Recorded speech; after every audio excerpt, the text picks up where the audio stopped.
Okay masters. Okay masters, మనము అద్భుతమైన గ్రంథం అని చెప్పుకోవచ్చు. పరమహంస గారి టీచింగ్స్, ఈ వెలుతురున్న చోట మనము మనకున్న క్వాలిటీస్, హ్యూమన్ క్వాలిటీస్, ఆ హ్యూమన్ క్వాలిటీస్ ఒక్కొక్కటి తీసుకొని దాన్ని ఎగ్జాక్ట్గా ఎలా అర్థం చేసుకోవాలి అన్నది ఆయన ఆనాటి ప్రజలకు ఎంత గొప్పగా చెప్పారంటే అసలు బ్యూటిఫుల్. ఆనాడు ఈనాడేం లేదు. ప్రజలు దీన్ని బట్టి నాకేం అర్థమవుతుందంటే, ఆనాటి ప్రజలు కూడా ఇప్పటి ప్రజల్లాగే కన్‌ఫ్యూజన్‌లో ఉన్నారు వాళ్ళు. అంటే మనం జనరల్‌గా అనుకుంటాం గదా! పాతకాలం వాళ్ళు బాగా దే నో ఎవ్రీథింగ్ అన్నట్టు. అన్నీ తెలుసు. అంటే మనకన్నా బెటర్‌గా తెలుసు అనేటువంటి భావనలో మనం ఉంటూ ఉంటాము. అనేటువంటి భావనలో మనం ఉంటూ ఉంటాము. సో, వాళ్ళు అలాగే పెద్దవాళ్ళు చెప్పింది మనం చేస్తూ వెళ్తాం. దాన్ని బిలీవ్ చేస్తూ ఉంటాం. బట్ ఇక్కడ నాకు అర్థమవుతుందేంటంటే, నాటి ప్రజలు కూడా ఎంతో కన్‌ఫ్యూజన్‌లో ఉన్నారు. దేనికి ఏ విధంగా కరెక్ట్‌గా అర్థం చేసుకోవాలో నాటి ప్రజలకు కూడా తెలియలేదని నాకిప్పుడు అర్థమవుతుంది. సో, అందువల్ల ఇన్ని బోధనలు చెప్పాల్సొస్తుంది ప్రతి గురువు గూడా. అన్నీ తెలుసుంటే చెప్పాల్సిన అవసరమే రాదు. వాళ్ళు రారేమో కూడా కిందకు. ఓకే. మనము ఇప్పటిదాకా ఏంటి ఆహ్, క్షమ గురించి కూడా మనం తెలుసుకున్నాం కదా! లాస్ట్ టైమ్ మనం క్షమ ఫినిష్ చేసేసాము. ఓకే. ఇప్పుడు ఇప్పుడు కొత్త అధ్యాయంలోకొచ్చాం మనం. ఇది అయిపోతోంది బుక్ ఇక. ఈ అధ్యాయం 12. ఈ అధ్యాయంలో ఏంటంటే, బేషరతైన ప్రేమ. చూసారా? బేషరతైన ప్రేమ. అంటే షరతులు లేని ప్రేమ. సో, ఈ షరతులు లేని ప్రేమ వల్లనే మానవ సంబంధాలను మనం మెరుగుపరుచుకోగలము అంటున్నారిక్కడ. అంటే ఇక్కడ చూసారా? మానవ సంబంధాన్ని ఏర్పరచుకోవడం గురించి మాట్లాడటంలా, ఉన్న వాటిని మెరుగుపరచుకోవడం మాట్లాడుతున్నారు. ఓకే. ఏర్పాటు చేసుకునేటప్పుడు ఒక రకమైన ఏర్పాట్లుంటాయి. రైట్? సో, దాన్ని మెరుగుపరుచుకోవాలి. అంటే ఏదో ఒక పార్టీ తో సరిపోదిది. ఈ 2 పార్టీలు చేయవలసిందే ఇది. Everybody have to do this. ఏమిటో చూద్దాం. ప్రేమ అనే మాటకున్న నిజమైన అర్థాన్ని సమస్త ప్రపంచము మర్చిపోయింది. ఏమిటో? మానవుడు ప్రేమను దురుపయోగం చేసి సిలువ వేశాడు. నిజమైన ప్రేమ ఏమిటో చాలా కొద్ది మందికే తెలుసు. ఆలివ్ కాయకు ప్రతి భాగములోను చమురు ఉన్నట్లే సృష్టిలోని ప్రతి భాగములోను ప్రేమ వ్యాపించి ఉంటుంది. ఇది మనకు తెలుసు ఇప్పుడు. రైట్? ఎందుకంటే మనం ఎల్వన్లో కూడా చదువుకున్నాం. యూనివర్సల్ లవ్ కదా! అంటే ఏంటి? యూనివర్సల్ లవ్ అనేది ఏంటి? అది ఒక connectivity. Connectivity between everything under the sun in the universe. Right? అదే ఇక్కడ చెప్తున్నారు. అదేంటంటే ఇక్కడ ఆయన తన మాటలో ఏం చెప్తున్నారంటే, ఆలివ్ కాయకు ప్రతి భాగంలోనూ చమురు ఉన్నట్లే, సృష్టిలోని ప్రతి భాగము కూడా ప్రేమని వ్యాపించి ఉంటుంది. అంటే ఆ ప్రేమని సూత్రం ద్వారా కనెక్ట్ అయ్యి ఉంటుంది. That is that we called as universal love. కానీ ప్రేమను నిర్వచించడం కష్టం. చూసారా? అది ఎంత కనెక్షన్ ఉన్నా కూడా ప్రతి ఒక్కటి దానితోనే ముడిపడి ఉన్నా దాన్ని నిర్వచించడం కష్టం. నారింజ పండు రుచిని మాటలు పూర్తిగా వర్ణించలేవు కదా! Unless you taste it. అలాగే పండు రుచి తెలియాలంటే మన ఆ పండును కొరికి చూడాలి. రుచి చూడాలి. అలాగే ప్రేమను కూడా అంటున్నారు. సార్వత్రికార్థంలో అంటే సార్వత్రికార్థంలో అంటే యూనివర్సల్‌గా ప్రేమ అనేది సృష్టిలో ఏకం చేసే, కలిపే, కట్టుబరిచే దివ్యాకర్షణ శక్తి. అంతే గదా! ఒక మ మ ఇప్పుడు ఒక గ్రూప్ కావచ్చు, మనుషులు కావచ్చు, వాటి వా అవి కట్టుబడి ఉండే అంటే ముడిపడి ఉండే దివ్యాకర్షణ శక్తే ప్రేమ. అదే సృష్టిలో ప్రతి ఒక్కరిని కూడా ఏకం చేస్తుంది. ప్రేమాకర్షణ శక్తికి అనుగుణంగా జీవించేవాళ్ళు ప్రకృతితోనూ, తోటి జీవులతోనూ సామరస్యం సాధించి భగవంతునితో దివ్యానంద భరితమైన పునర్ ఐక్యం పట్ల ఆకర్షణ పొందాలి. చూసారా? ఇలా కట్టుబడి ఉండడానికి మనం ఏ విధమైన ఏర్పాటు చేసుకోవాలండి అంటే, ఇక్కడ చూసారా ఎన్ని చెప్తున్నారో. ఒకటి ప్రకృతి. దేనికి? ఈ ప్రేమాకర్షణ శక్తి, ఈ యూనివర్సల్ లవ్కి మనం అనుగుణంగా జీవించగలగాలి అంటే, ఎందుకంటే ఆ కట్టుబాటులోనే, ఆ యూనివర్స్ యొక్క కట్టుబాటులో ఉంటేనే, మన అవుట్ ఆఫ్ ది వే ఉన్నామనుకోండి, we are not into that. We have to be into that అంటే ఏమిటి చేయాలి? నెంబర్ 1, ప్రకృతి, తోటి జీవులు, వాటితో సామరస్యంతో ఉండాలి. చూసారా? ఇక్కడ మనకు ప్రకృతితో అనుసంధానమై ఉండడం ఎంత ముఖ్యమో. పంచభూతాలు, ప్రకృతి అంటే ఏమిటి? ఈ చెట్టు పుట్టే కాదు, ఈ చెట్టు పుట్ట పెరగడానికి కారణం ఏమిటి? పంచభూతాలు, సూర్యుడు, యూనివర్స్, ఇవన్నీ కూడా అన్నమాట. వాటితోనే మనం అంటే ప్రకృతి నియమాలు, యూనివర్సల్ లాస్తో మనం కలిసి ఉండాలి. ఆ సామరస్యాన్ని మనం సాధించినప్పుడే భగవంతునితో దివ్య ఆనంద భరితమైన పునర్ ఐక్యము చెందుతాము. అంటే దేవునితో మనము కనెక్ట్ అవుతాము. అప్పుడే మనం ఆ ఆకర్షణలో భాగాలవుతాము. చూసారా? అప్పుడు మనం ఆకర్షితులం అవుతాం, ఒక మనిషి ఇంకొక మనిషితో, లేక ప్రకృతితో, లేక ఇంకా ఏదైనా దేవునితో, ప్రకృతితో, లేదా ఫలానా ప్లేసుతో, ఫలానా ఇదితో అన్నమాట. సో అంటే మనం చేసే పనితో కూడా ఎగైన్ మన మైండ్తో కూడా మనం కనెక్ట్ అయి ఉండాలి. చూసారా? మన బాడీతో మనం కనెక్ట్ అయి ఉండాలి అంటే, మన బాడీతో మనం కనెక్ట్ అయి ఉండాలి అన్నా కూడా ఆ ఆకర్షణ, ఆ దివ్యాకర్షణ శక్తి మన బాడీలో ప్రవహిస్తూ ఉండాలి. ఆ డివైన్ స్పార్క్ అనేది మనలో ప్రవహిస్తూ ఉండాలి. అప్పుడే మనం మన బాడీతో మనం కనెక్ట్ అవుతాం, మన మైండ్తో మనం కనెక్ట్ అవుతాం, మన సోల్తో మనం కనెక్ట్ అవుతాం.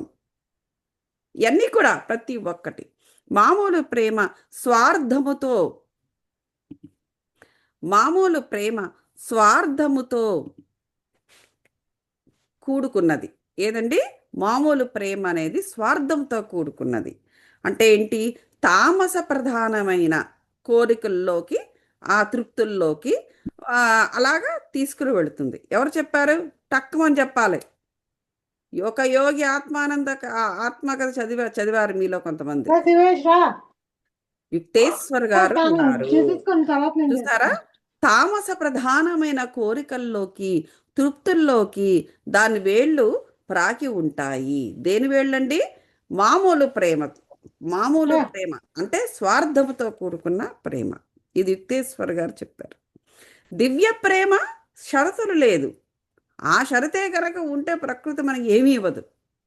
హ్యాపీగా మనం గాలి పీలుస్తున్నాం, ఏ పండు దొరికితే ఆ పండు తింటున్నాం, లేకపోతే బియ్యం కొనుక్కుని ఆ ప్రకృతి పండించిన బియ్యం తింటున్నాం. అంటే అఫ్కోర్స్ కొనుక్కుంటున్నాంలేండి, అది వేరే సంగతి, బ్రతకాలి కాబట్టి అది వేరే. సో ఇవన్నీ కూడా ఎట్లా? అక్కడ ఆ ప్రకృతే గనక షరత పెడితే మనం ఇవన్నీ హ్యాపీగా చేయగలమా? చేయలేం. రైట్? అంటే ఏంటి? గివింగ్ అనేది మోర్. అంటే ఇక్కడ అంటే ఇక్కడ నేను ఇందాకే చదివాను ఒక దాంట్లో, పొద్దునే నాకు కనబడింది. గివింగ్ అనేది 80% ఉండాలంట, 20% రిసీవ్ చేసుకోవాలంట. అది విచిత్రంగా అనిపించింది. అంటే మనం ఎప్పుడు ఈ గివ్ అండ్ టేక్ ఈక్వల్గా ఉండాలంటాం కదా. గివ్ అండ్ టేక్ అనేది ఈక్వల్గా ఉండదు, ఎప్పుడు అన్బ్యాలెన్స్ అవుతూనే ఉంటాం. ఎందుకు? కారణం ఏంటంటే ఆత్మల్లో స్థాయిలు, ఒక ఆత్మస్థాయి ఇంకొక ఆత్మస్థాయి డిఫరెంట్గా ఉంటుంది. ఒక ఆత్మస్థాయిలో ప్రేమ అనేది ఎక్కువ ఇవ్వగలిగే కెపాసిటీ ఉన్న ఆత్మ, మరొకటి అంత ఇవ్వలేదు. ఆ ఇద్దరి మధ్య కనెక్షన్ కుదరాలి అంటే, లేదా కుదిరినప్పుడు ఇక్కడ ఎక్కువ ప్రేమ పోతుంది, అక్కడ నుంచి రిసీవింగ్ ఏమీ ఉండదు. రైట్? అప్పుడు అది అన్బ్యాలెన్స్.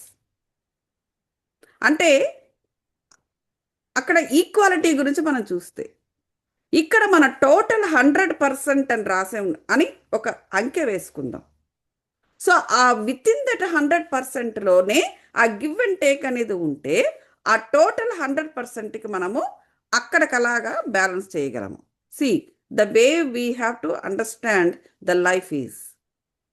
మన ఈక్వల్గా ప్రతి ఒక్కటి రావాలి అంటే రాదు, డెఫినెట్గా అన్బ్యాలెన్స్ అవుతాము. So you put some figure, give some figure, ఒక ఫిగర్ వేసుకోండి. 100% అంటే 80 నీ దగ్గర నుంచి వెళ్ళినా నువ్వు 20 రిసీవ్ చేసుకున్నట్లయితే అక్కడ 100 పూర్తయింది అక్కడ. సో అక్కడ బ్యాలెన్స్. సో ఇట్లా అన్నమాట. అంటే మనిషి యొక్క జీవితములో ప్రతి ఒక్కటి కూడా ఇట్స్ అ క్యాలిక్యులేషన్. ఆ క్యాలిక్యులేషన్కి మ్యాచ్ అవ్వాలి. మరీ అన్మ్యాచ్డ్గా ఉంటే మాత్రం అన్బ్యాలెన్స్ అవుతుంది. బట్ ఇన్ ఎనీ కేస్ అది ఒక డిఫరెంట్ పర్స్పెక్టివ్. అది అది ఇంకా నేను చదివి అప్పుడు మళ్ళీ చెబుతాను. నాకు అది బెటర్ అనిపిస్తోంది. అయితే చాలామంది ఒక రోజున నేను నిన్ను ప్రేమిస్తున్నాను అంటారు, మరుసటి రోజున నిరాకరిస్తూ ఉంటారు. వాళ్ళే ప్రేమిస్తున్నాం అన్న వాళ్ళే. అది అది కాదు ప్రేమ అంటే. దైవ ప్రేమతో నిండిన హృదయం ఉన్నవాడు ఉద్దేశపూర్వకంగా ఎవరికి హాని చెయ్యలేడు. ఏ విధమైన మితులకు లేకుండా మీరు దేవుణ్ణి ప్రేమించినప్పుడు ఆయన మీ హృదయాన్ని అందరి పట్ల ఆయనకున్న బేషరతైన ప్రేమతోనే నింపుతాడు. ఆ ప్రేమను ఏ మానవ జిహ్వ వర్ణించలేదు. మానవ జిహ్వ అంటే నాలుక. సాధారణ మానవుడు ఇతరులను ఈ విధంగా ప్రేమించడానికి అసమర్థుడు. చూసారా, సాధారణ మానవుడు ఇతరులను ప్రేమించేటప్పుడట వాడు ఈ విధంగా ప్రేమించలేడు. వాడిలో ఒక దైవత్వం అనేది ఉండాలి. వాడిలో ఒక దైవత్వము అంటే ఒక స్పిరిచువల్ ఎనర్జీస్ అనేవి వాడిలో పాస్ అవుతున్నప్పుడే అటువంటి వాడే ఇటువంటి ప్రేమను ప్రేమించగలడు.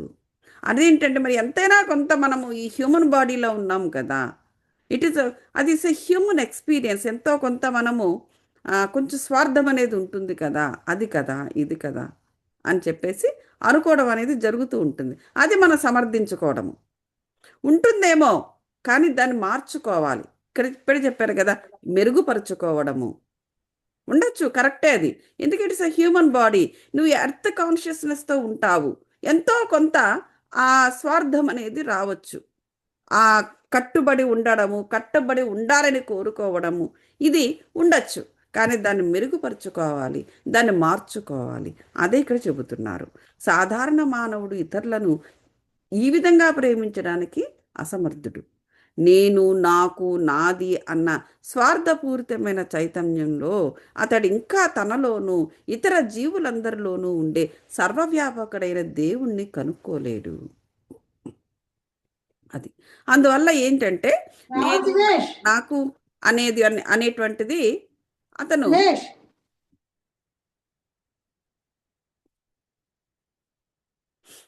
అనేటువంటిది ఉంటూ ఉంటుంది. సో నాకు ఒక వ్యక్తికి మరొక వ్యక్తికి మధ్య తేడా ఏమీ లేదు అనేటువంటిది తెలుసుకోవాలి. అది ఎక్కడ అంటే ఏమీ లేదు అనేటువంటిది ఎప్పుడు రాగలదు? ఎందుకంటే అది అనాహత చక్ర స్థాయిలో అంటే ఏంటంటే హార్ట్ అక్కడ ఆ స్థాయి, ఆత్మ యొక్క స్థాయి అక్కడ ఉన్నప్పుడు. ఇప్పుడు చూడండి, ఫర్ ఎగ్జాంపుల్ మనుషులు హై వైబ్రేషన్స్లో ఉన్నారనుకోండి, అంటే ఏంటి, స్పిరిచువల్ స్థాయిలో ఉన్నప్పుడు వాళ్ళకి అన్నీ ఒకేలా కనిపిస్తాయి. ఇప్పుడు ఫర్ ఎగ్జాంపుల్ అది కూడా వద్దు, ఇప్పుడు విమానంలో వెళ్తున్నామండి, మనం ఆకాశంలో విమానంలో ప్రయాణం చేస్తుండేటప్పుడు కిందకు చూస్తే అన్నీ కూడా చిన్న చిన్నగానే కనిపిస్తాయి. You don't see any difference, right? ఒకసారి ల్యాండ్ అయిన తర్వాత మనకి డిఫరెన్స్ కనిపిస్తుంది. వాడేమో ఎత్తైన బిల్డింగ్ ఉంటుంది, ఇంకోటి పక్కన గుడిసు ఉంటుంది, ఇంకో పక్క మీడియం సైజ్ రెసిడెన్షియల్ ఏరియాస్ ఉంటాయి, ఒక పక్కనేమో ఎక్కడో ఒక పాండ్ ఉంటుంది, అక్కడ ఇంకో పక్క ఏదో నది వెళుతూ ఉంటుంది.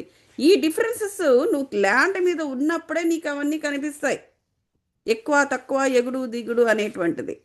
అదే నువ్వు విమానంలో వెళ్తున్నప్పుడు నీకు కనిపిస్తుందా? కనిపించదు. ఎగ్జాక్ట్గా అదే స్థాయి, అదే మానసిక స్థాయి ఉంటుంది. సో అటువంటి మానసిక స్థాయి ఎదుటివాడిలో కూడా ఉన్నప్పుడు it is very easy to exchange that love. అలా కాకుండా ఇలా ఉన్నప్పుడు ఏం జరుగుతుందంటే నువ్వు నువ్వు నువ్వు బ్యాలెన్స్ అవ్వడము కష్టము. అప్పుడు దాన్ని మనం మెరుగుపరుచుకోవాలి. ఇదేదో ఒక పర్సన్ కాదండి, అందరూ చేయవలసినది ఇది. సో ఇక్కడ ఏం చెబుతున్నారంటే నాకు ఎదుటి వ్యక్తికి లేకపోతే మరో వ్యక్తికి మధ్య తేడా ఏమీ లేదు. అంటే ఏంటంటే ఆ తేడాలను మనము పూర్తి చేయాలన్నమాట. ఆ తేడా లేకుండా మనము చూసుకుంటూ ఎదుగుతూ పోయినప్పుడు ఒక దగ్గరకు వచ్చేసరికి ఇద్దరు బ్యాలెన్స్ అవుతారు. అక్కడ అది చేయాల్సిందే. ఒక వ్యక్తి ఎంతసేపు కూడా ఊహించుకుంటూ ఉండడం కాదు. ఆ ఊహించుకోవడం వల్ల వచ్చేదేమీ ఉండదు, ఒరిగేదేమీ ఉండదు. చూసారా? ఇప్పుడు మనం ఒకప్పుడు ఏమనుకునేవాళ్ళం, if you stay in the present moment that's enough. But now we came into the stage that present మూమెంట్లో ఉంటే సరిపోదు, you need to do a lot. Okay. So నవ్వు అంటే ఏంటి, మనం నేర్చుకోవడం ఎక్కువవుతున్న కొలది ఆ బేసిక్లోనే ఉంటే చాలాదో అనే విషయం మనకు తెలిసిపోయింది. రైట్. సో కాబట్టి ఇక్కడ కూడా అంతే. ఒక స్థాయిలోకి వచ్చేసిన, ఒక స్థాయికి వెళ్ళిన తర్వాత ఆ స్థాయిని ఒకళ్ళే మెయింటైన్ చేస్తే కాదు, ఆ స్థాయిని అక్కడ నువ్వు ఊహించుకుంటే కాదు, దానికి కంటిన్యూస్గా కూడా ఆ బ్యాలెన్స్ రావాలి. అంటే ఏంటంటే ఆ బ్యాలెన్స్ ఉంటేనే, అంటే నువ్వు వాడికి, వాడు నీకు కూడా బ్యాలెన్స్ అవుతూ ఉన్నప్పుడే ఆ ఎనర్జీ కూడా బ్యాలెన్సింగ్గా జరుగుతూ ఉంటుంది. ఇలా జరగదు, ఇలానే జరుగుతూ ఉంటుంది అనమాట. సో ఇది చెబుతున్నారు ఇక్కడ. సో నేను అందరినీ ఒకే భగవంతుడి ఆత్మ ప్రతిరూపాలుగా చూస్తాను అని చెప్తున్నారు. ఎవరు? పరమహంస గారు. నేను ఎవరిని పరాయి వారిగా ఊహించలేను. ఎందుకంటే మనమంతా ఒకే పరమాత్మ భాగం. దేవుణ్ణి తెలుసుకోవడం అనే మతానికి ఉన్న నిజమైన అర్థాన్ని మీరు అనుభవించినప్పుడు, మతము అంటే ఈ మతము కాదు, అంటే అభిమతము. అక్కడ ఆయన మాట్లాడుతున్నది అభిమతము. దేవుణ్ణి తెలుసుకోవడం అనేటువంటి అభిమతంతో నువ్వు ఉన్నప్పుడు, నిజమైన అర్థాన్ని మీరు అనుభవిస్తున్నప్పుడు, ఆయన మీ ఆత్మే అని, ఆయనే అన్ని జీవుల్లోనూ సమానంగా నిష్పక్షపాతంగా ఉన్నాడు అని మీరు సాక్షాత్కరించుకుంటారు. మీరు ఇతరులను మీ ఆత్మను ప్రేమించినట్లుగానే ప్రేమించగలిగే సామర్థ్యాన్ని పొందుతారు అని చెప్పేసి ఇక్కడ చెబుతున్నారు. చూసారా? అది. సో మన దేవుణ్ణి తెలుసుకోవడం అనేటువంటి అభిమతంలోనే మనం ఉండాలి ఆల్ 24/7. అంటే మన జీవితంలో ఎటువంటి సిచ్యువేషన్ వచ్చినా కూడా ఇది నేను దేవుణ్ణి తెలుసుకోవడానికే. అంటే ప్రతి ఒక్క సిచ్యువేషన్ నుంచి వచ్చే విజ్డము అల్టిమేటుగా దేవుణ్ణి తెలుసుకోవడానికే, లేదా విజ్డమ్ని తీసుకోవడానికే.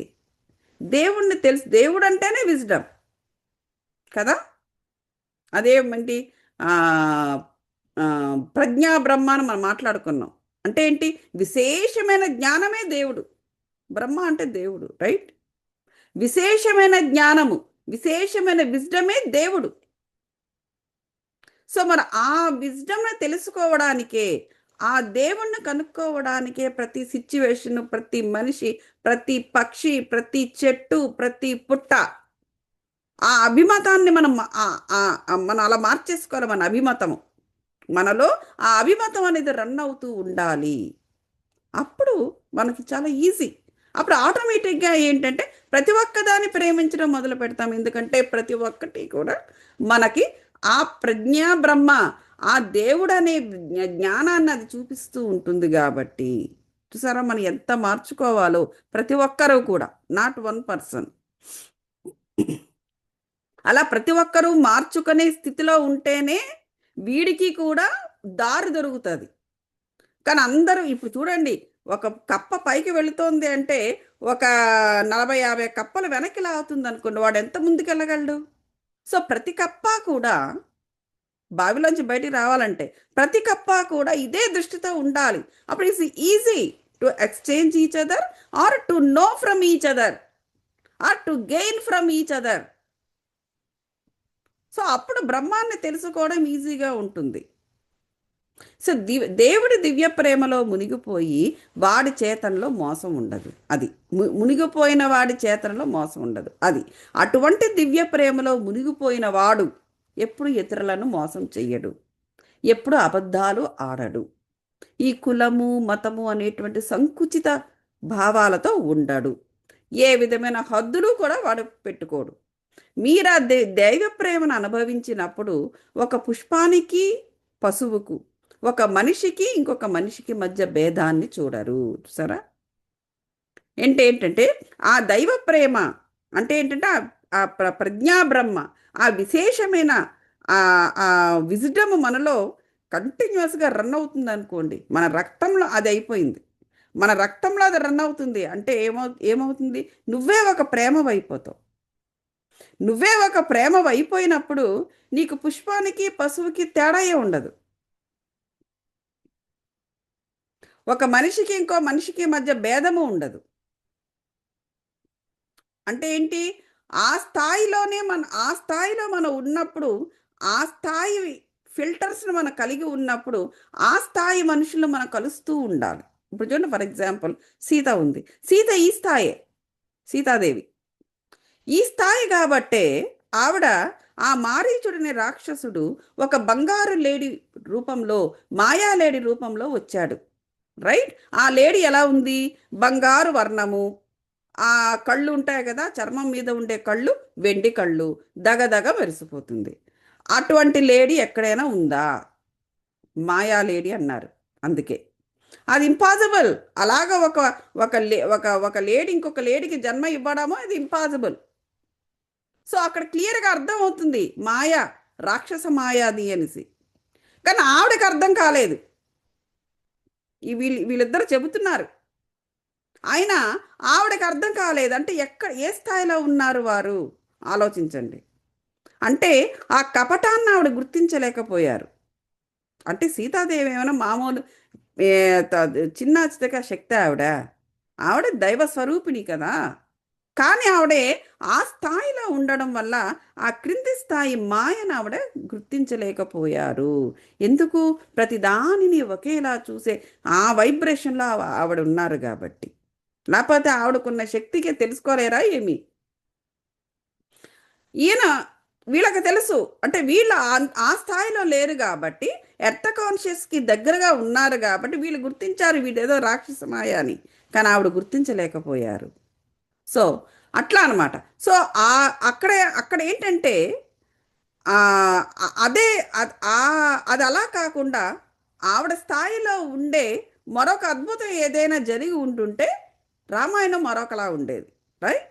కానీ ఇలా ఉండింది అంతే. అది అక్కడికలాగా it's return like that. So అంతవరకే మనం చెప్పుకుందాం ఆ విషయం. సో కాబట్టి జీవులన్నిటి పట్ల దయ కలిగి ఉండడం అనేది దైవ సాక్షాత్కారానికి అవసరము.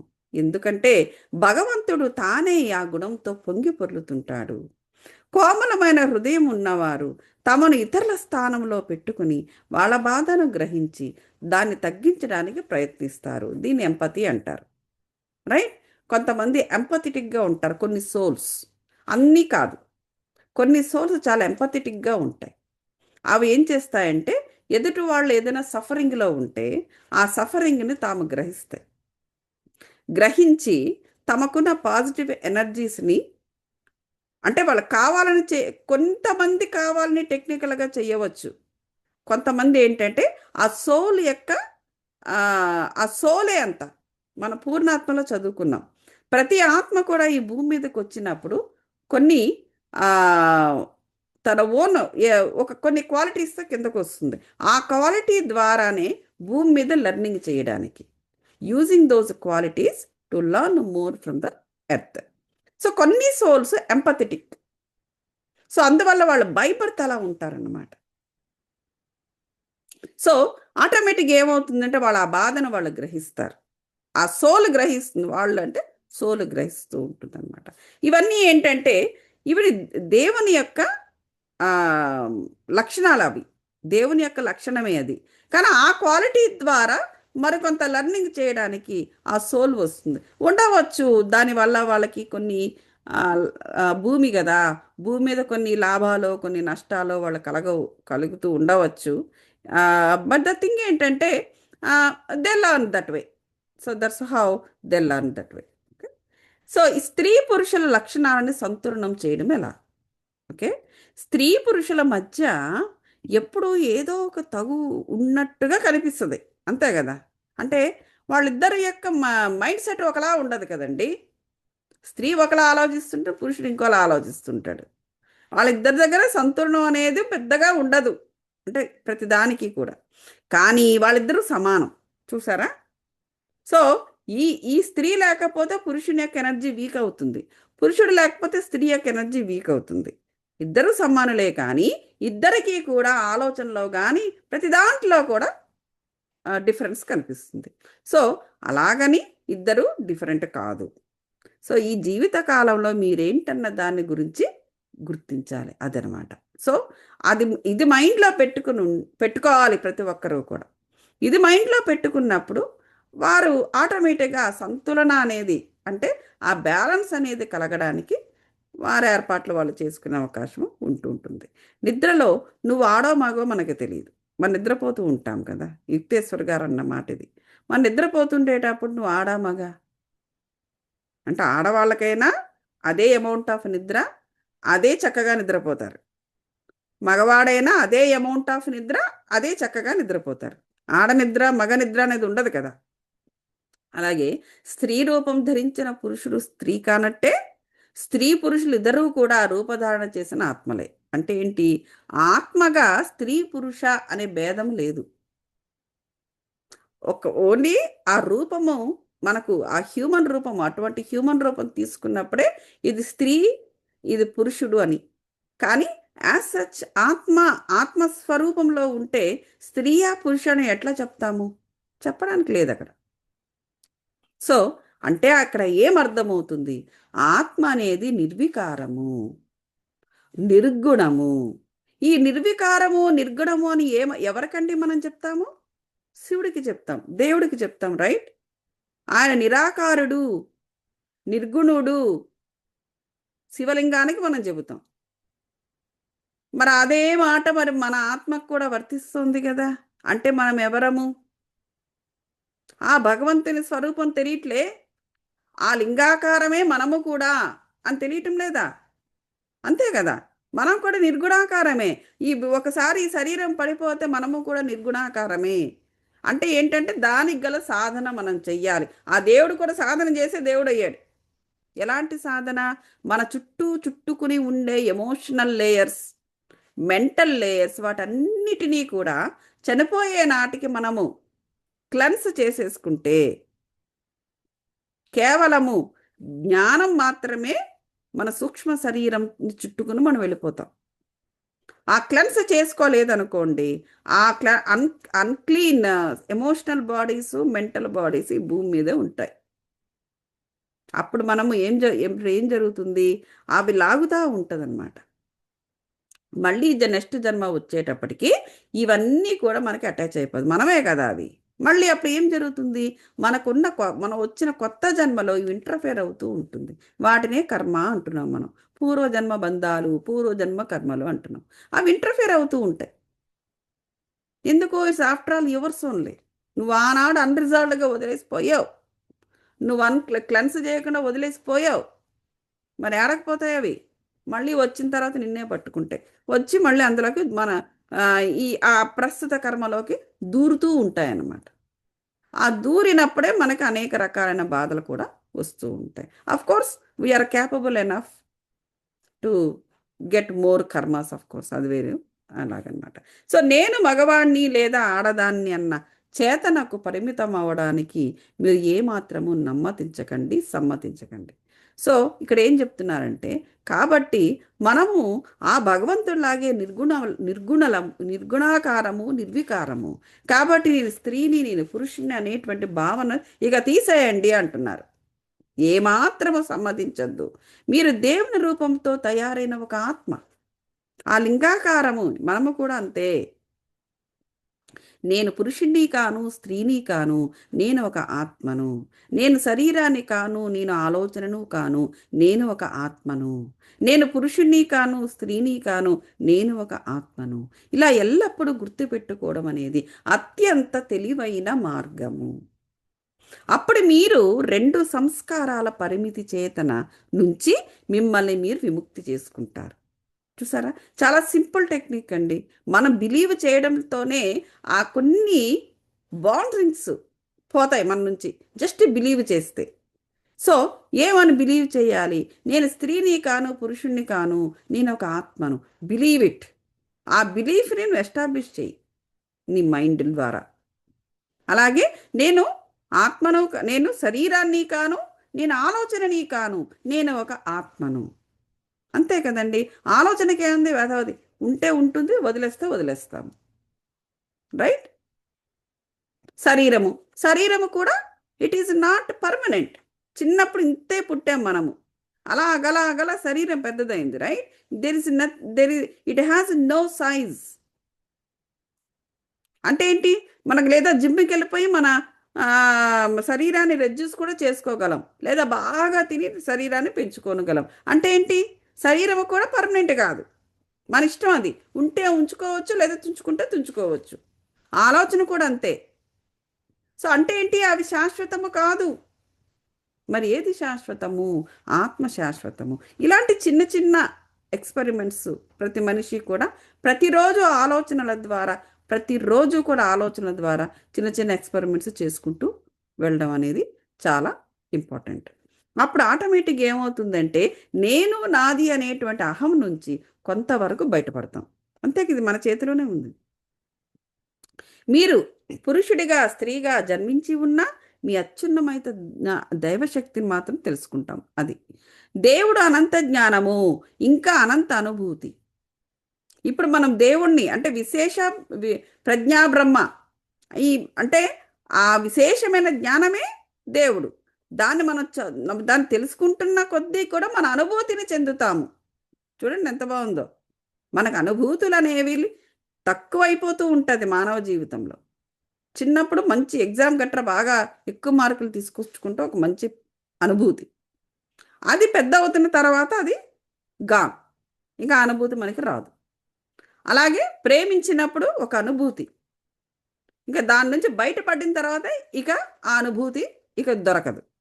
సో ప్రతి ఒక్కటి కూడాను అనుభూతి కూడా ఎలాగుంటున్నాయి, మనకు వస్తున్నాయి పోతున్నాయి, ఏది శాశ్వతంగా ఉండట్లా. మరి శాశ్వతంగా ఉండే అనుభూతి ఏంటి? నువ్వు విజ్డమ్ని తీసుకుంటున్న కొద్దీ నీకు అనుభూతి పెరుగుతూ ఉంటుంది. అదే దైవానుభూతి. సృష్టిలో తాను రూపుదాల్చినప్పుడు దేవుడు తండ్రిలో తన హేతువుకు ఒక రూపాన్ని ఇచ్చాడు.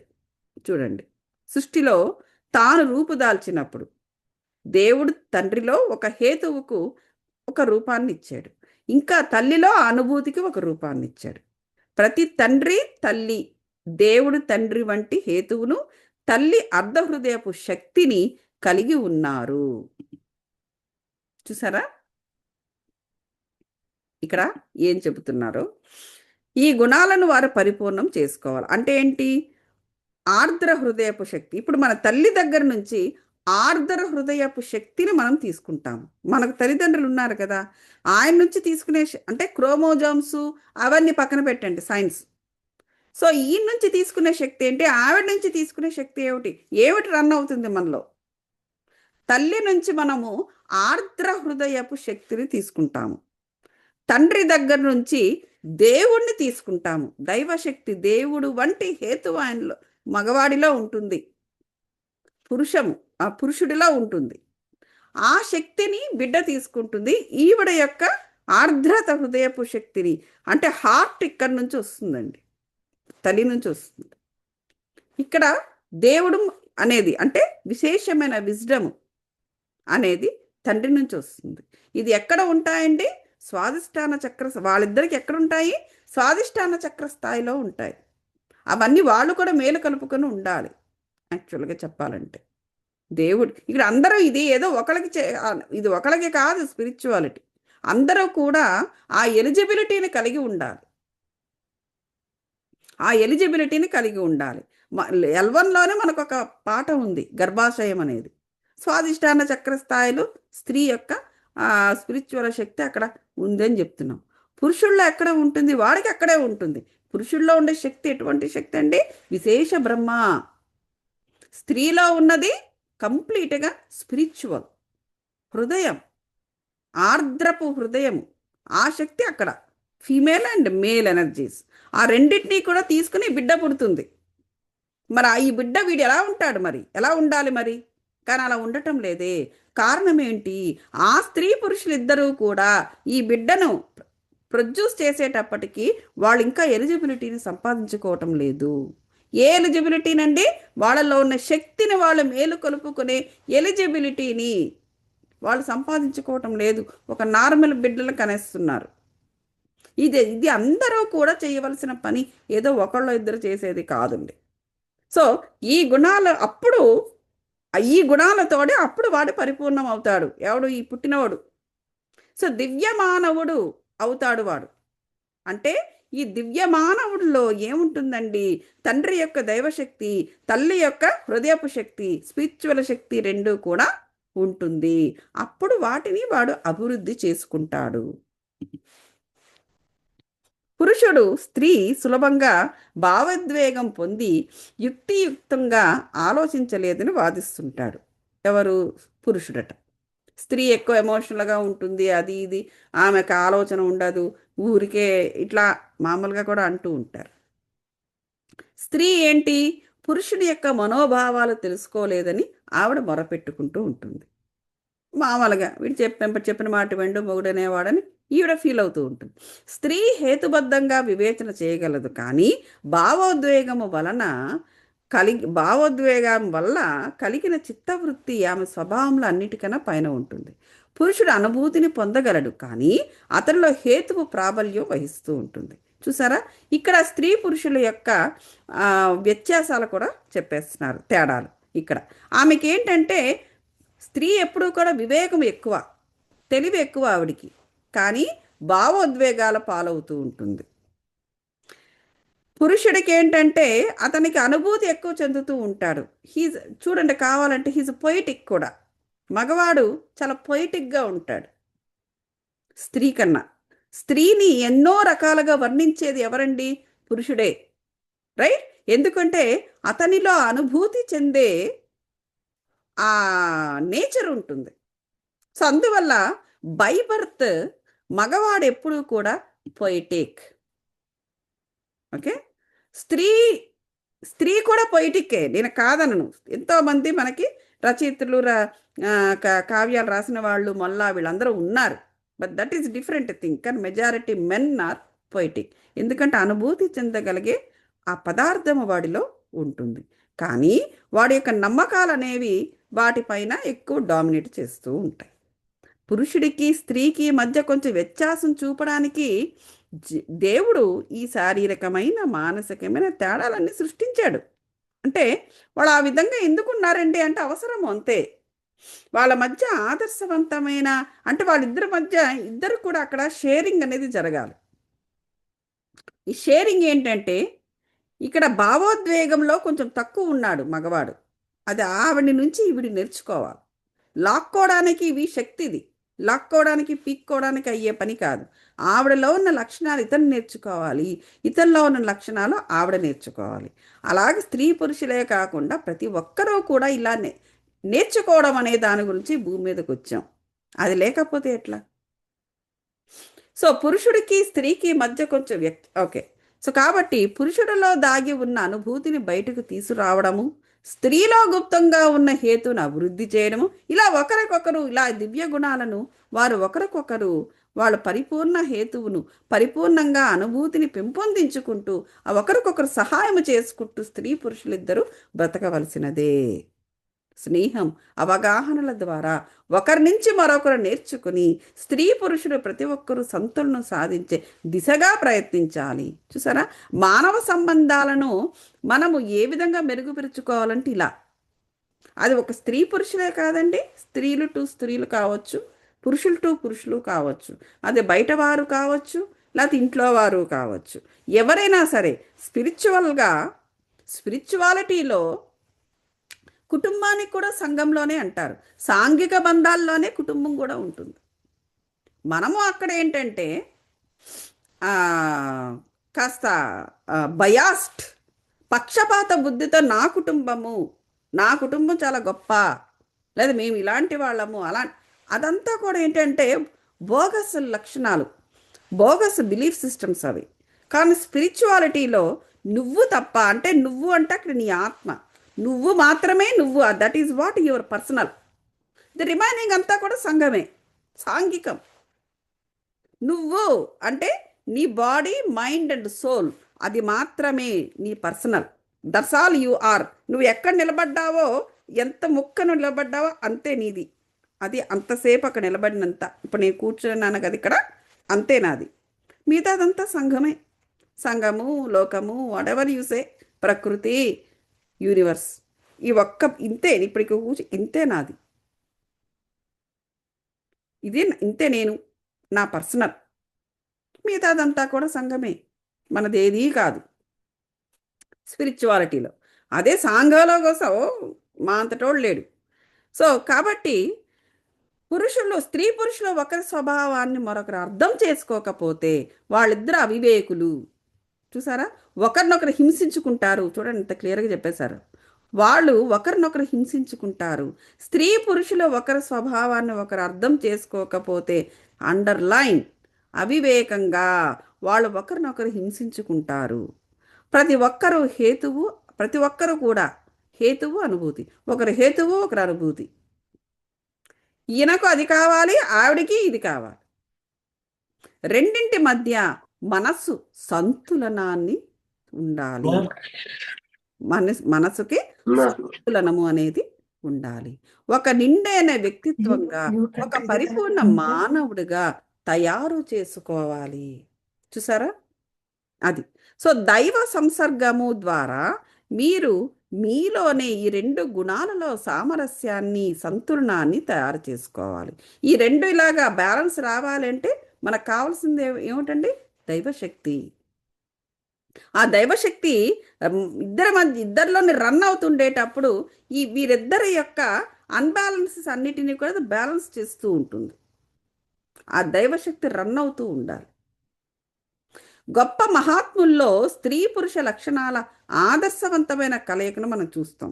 చూడండి, గొప్ప మహాత్ములు వాళ్ళు చూడండి. ఫర్ ఎగ్జాంపుల్ గాంధీని తీసుకుందాం. ఆయన మహాత్ముడు, ఆయన రైట్. ఆయనలోని ఒక తల్లి కనిపిస్తుంది, తండ్రి కనిపిస్తాడు. ఎంత విపరీతమైన ప్రేమ, అంత మహా కొట్లాటలు, అన్నీ మతపరమైనవి అవన్నీ జరిగినా కూడా ఇద్దరిని సమానంగా చూడగలిగేంత ఇది. అక్కడ దేశము నష్టపోతుంది అని కొంతమంది రాజకీయ నాయకులు అంటున్నారు, అదే కాంగ్రెస్ పార్టీలో. సో దేశాన్ని విడగొట్టేద్దాము, లెట్ దమ్ గో. ఈయనకు అది కనిపించటం లేదు. అంటే ఎంత హై వైబ్రేషన్లో సీతాదేవిలాగా ఎక్కడున్నారో చూడండి. ఆయన ఇద్దరు కలిసి ఉండాలని చూస్తున్నారు, అలా అనమాట. సో మహాత్ముల్లో ఏంటంటే, అంటే ఏంటి, అది తల్లి మనసు అంతే కదా. పిల్లలందరూ కూడా సమానంగా భోంచేయాలని చూస్తుంది ఆవిడ. ఒకడికి ఎక్కువ పెట్టి వాడు తక్కువ పెట్టి అట్లా చేయదు. అందరికీ సమానంగా, ఇంత కొంచెమే ఉన్నా కూడా, ఒక ఒక గుప్పెడు మెతుకులు ఉన్నా కూడా అదే ఒక 10 భాగాలు చేస్తుంది ఆమె, అందరికీ సమానంగా వెళ్ళాలి అనేసి. సో అదనమాట తల్లి మనసు. తండ్రి మనసు స్ట్రిక్ట్గా ఉంటాడు. సో తల్లి మనసు కూడా మన గాంధీలో చూస్తాం మనము, అలా అన్నమాట. సో అలాగే యేసు, ఇలాగే గొప్ప గొప్ప గురువులందరూ కూడా ఒకళ్ళే ఉంది, ఎంతమంది నడిచి వెళ్ళారు ఈ భూమి మీద. సో సంపూర్ణమైన హేతువు, అనుభూతి, సంతులనాన్ని సిద్ధింపజేసుకున్నప్పుడు మిమ్మల్ని ఇక్కడికి పంపడానికి గల ఒకానొక ముఖ్యమైన పాఠాన్ని మనము నేర్చుకుంటాము. చూసారా, ఇక్కడ మనం వచ్చాము అంటే ఏదో ఒక పాఠం నేర్చుకోవడానికి వచ్చాం. ఏమిటా పాఠము? Main balance. ఆ హేతువు, అనుభూతి మధ్య సంతులనాన్ని సిద్ధింపజేసుకోండి. సిద్ధత్వం అంటే చూసారా, ఇది సిద్ధత్వం, ఇది ఒక సిద్ధత్వం. సిద్ధత్వాన్ని సంపాదించుకుని తిరిగి వెళ్ళిపోవడానికి మనం ఇక్కడికి వచ్చాం. లేకపోతే అవసరమే లేదు కదండి. ఇవన్నీ ఎందుకు పడాలి? ఆత్మ ప్రాథమిక స్వభావం ఆధ్యాత్మికమని మానవ జాతి తప్పనిసరిగా తెలుసుకోవాలి. చూసారా, ఆత్మ యొక్క ప్రాథమిక స్వభావము ఆధ్యాత్మికత. అంటే ఆత్మ గురించి ఎందుకు దాని యొక్క ప్రాథమిక స్వభావము ఆధ్యాత్మికత? ఎందుకంటే మనము ఆత్మస్వరూపులము కాబట్టి. స్త్రీ పురుషులు ఒకరినొకళ్ళు కేవలము కామాన్ని సంతృప్తి పరుచుకునే సాధనంగా చూసుకోవడము ఆనందాన్ని నాశనము చేసుకోవడానికే. చూసారా, ఈ శరీరాన్ని నమ్ముకున్న వాళ్ళే కామతృప్తులు, కామప్రీతులై ఉంటారు. కామం అంటే ఓన్లీ అదొకటే కాదు, రైట్? ఒక సెక్స్ గురించి మాట్లాడటం లేదు, అది కూడా ఇందులో ఒక భాగమే. కామ కామప్రీతులై ఉండడం అంటే ప్రతి కోరికకు వాళ్ళు బైండ్ అవుతూ ఉంటారు. ప్రతి క్షణానికి ఒక కోరిక కలుగుతూ ఉంటుంది. ఇక్కడ ఈ శరీర స్థాయిలో ఉన్నవారికి అక్కడ ఆ డబ్బులు సంపాదించాలి, ఈ డబ్బులు సంపాదించాలి, లేకపోతే ఇంకేదో, లేకపోతే కామ క్రోధ మోహము దానికి బైండ్ అయిపోతుంటారు. లోభము, పిసినారితనము బైండ్ అయిపోతూ ఉంటారు. మోసము, అబద్ధము, వాటి కోసం మోసాలు, అబద్ధాలు, నిందలు, వీటన్నిటికీ బైండ్ అయిపోయి ఉంటారు వాళ్ళు. ఎందుకంటే వారు శరీర స్థాయిలో ఉన్నారు. వారి యొక్క ప్రాథమిక స్వభావము ఆధ్యాత్మికమని వారు మర్చిపోయారు. వాళ్ళ ఆత్మకు వాళ్ళ ఆత్మ ఎందుకు వారి ఆత్మకు కావలసిన ఫుడ్ వాళ్ళు అందించటం లేదు, ఆధ్యాత్మిక ఫుడ్. నేను ఆల్రెడీ 5 ఫింగర్ కాన్సెప్ట్ మనం మాట్లాడుకున్నాం, రైట్? సో ఇక్కడే ఉండిపోతున్నారు వాళ్ళు. ఇక్కడ వరకు వాళ్ళ ఫుడ్ ఏమీ వాళ్ళు ఫీడ్ చేయట్లేదు ఆత్మకు. ఇంక ఎప్పుడు ఈ పరమాత్మతో కలవాలి. సో అదనమాట సంగతి. అందువల్ల ఆనందాన్ని వాళ్ళు నాశనము చేసుకుంటున్నారు, మెల్లమెల్లగా వాళ్ళ మనశ్శాంతిని కోల్పోతున్నారని క్లియర్గా ఇచ్చారు. సో మనశ్శాంతి అనేది మనకి రావాలి అంటే తప్పనిసరిగా ఆత్మను అవేకన చెయ్యాలి, ఆత్మకి ఇవ్వాల్సిన ఫుడ్ ఇవ్వాలి. పురుషుడు స్త్రీలో దేవుణ్ణి చూడటానికి ప్రయత్నించి ఆమె తన ఆధ్యాత్మిక ప్రకృతిని సాక్షాత్కరించుకోవడానికి సాయపడాలి. అది పురుషుడు స్త్రీలో దేవుణ్ణి చూడాలి అంటే ఆ స్త్రీ ఎలా ఉండాలో చూడండి. పరమహంస గారు చెప్తున్నారు, ఆవిడ తన ఆధ్యాత్మిక ప్రకృతిని సాక్షాత్కరించుకోవాలి. అప్పుడే ఆ పురుషుడికి ఆవిడలో దేవుడు కనిపిస్తాడు. ఆమెను కేవలము తన ఇంద్రియపు ఆకలిని తీర్చుకోవడానికి కాకుండా దైవపు వ్యక్తీకరణగా కూడా గౌరవిస్తాడు. క్లియర్గా రాశారండి. సో ఆవిడ గనక ఆ ప్రయత్నాలు చెయ్యకపోతే ఆవిడ కేవలము అతనికి కోరికలు తీర్చే సాధనంగానే మిగిలిపోతుంది స్త్రీ. అంటే వారిద్దరు సాంసారిక జీవితంలోనే ఉంటారు, కానీ సంసారము జీవితంలో ఉంటూ పిల్లల్ని కలిగడము అవన్నీ ఉంటుంది. ఒక సర్టెన్ స్టేజ్ దాటిన తర్వాత ఆ స్టేజ్ అయిపోతుంది. ఇంకా అక్కడి నుంచి వారు తీసుకోవాల్సిన వానప్రస్థానమే. ఆ సమయానికి కల్లా ఆవిడేమి సాధించుకోవాలండి, తనలో ఆధ్యాత్మిక ప్రకృతిని ఆవిడ ఎస్టాబ్లిష్ చేసుకుంటే అప్పటి నుంచి వాడు దైవాన్ని ఫాలో అవడం మొదలు పెడతాడు. ఎవరు? మగవాడు. అది. సో ఇక అప్పటి నుంచి ఆ సహచరుణ్ణి వాడు ఆదరిస్తాడట. చూడండి, ఆ విధంగా ఆమె అతను అదే. సో ఆ విధమైన చేయూత ఇతను ఇవ్వాలి. ఇతనికి అలా ఇచ్చిన మగవాడికి ఆవిడ అలా ఉండాలి. అది స్త్రీ కూడా పురుషుని అదే విధంగా చూడాలి అనేసి చెబుతున్నారు. సో స్త్రీ పురుషులు ఒకరికొకరు నిష్కళంకంగా అంటే కళంకమేమీ లేకుండా స్వచ్ఛంగా ప్రేమించినప్పుడు వాళ్ళ శరీరము, మనస్సు, ఆత్మల మధ్య పూర్తి సామరస్యము ఉంటుంది. చూసారా? ఎప్పుడైతే స్వచ్ఛంగా వాళ్ళు ఉన్నారో, నిష్కళంకంగా ఉన్నారు, కళంకమేమీ లేదు. కళంకము అంటే ఎన్నో రకాల స్టెయిన్స్, ఓకే, ఆ స్టెయిన్స్ ఏమీ లేకుండా వాళ్ళు స్వచ్ఛంగా ప్రేమను ఇవ్వగలిగే పరిస్థితిలో ఉన్నారు అంటే వాళ్ళ శరీరము, మనస్సు, ఆత్మ మధ్య సామరస్యం ఏర్పడుతుంది. అంటే వాళ్ళ బాడీ, మైండ్ అండ్ సోల్ మధ్య బ్యాలెన్స్ ఏర్పడుతుంది. సో ఇవ్వడం వల్లనే బ్యాలెన్స్ ఉంది. చూసారా? ఇక్కడ గమనించండి, ఇవ్వడము తీసుకోవడము అనేది ఇక్కడికి వచ్చేసరికి మార్పు చెందింది. మనం నేర్చుకున్నాం అదే, కానీ ఇక్కడికి వచ్చేసరికి మార్పు చూసారా? బ్యాలెన్స్ అనేది ఇవ్వడంలోనే ఉంది అని చెప్తున్నారు ఇక్కడ. పొద్దున్న ఒకటి చదివాను, దాన్ని ఇంకా నేను చదువుతాను.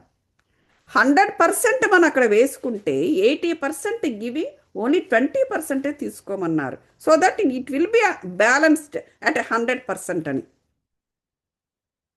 సో మేబీ ఎందుకో నేను ఈ పాయింట్ చదువుతాననేమో లేస్తూనే ఆ పాయింట్ చూశాను అని నేను అనుకుంటున్నాను. ఎందుకంటే నాకు అలాగే జరుగుతూ ఉంటాయి.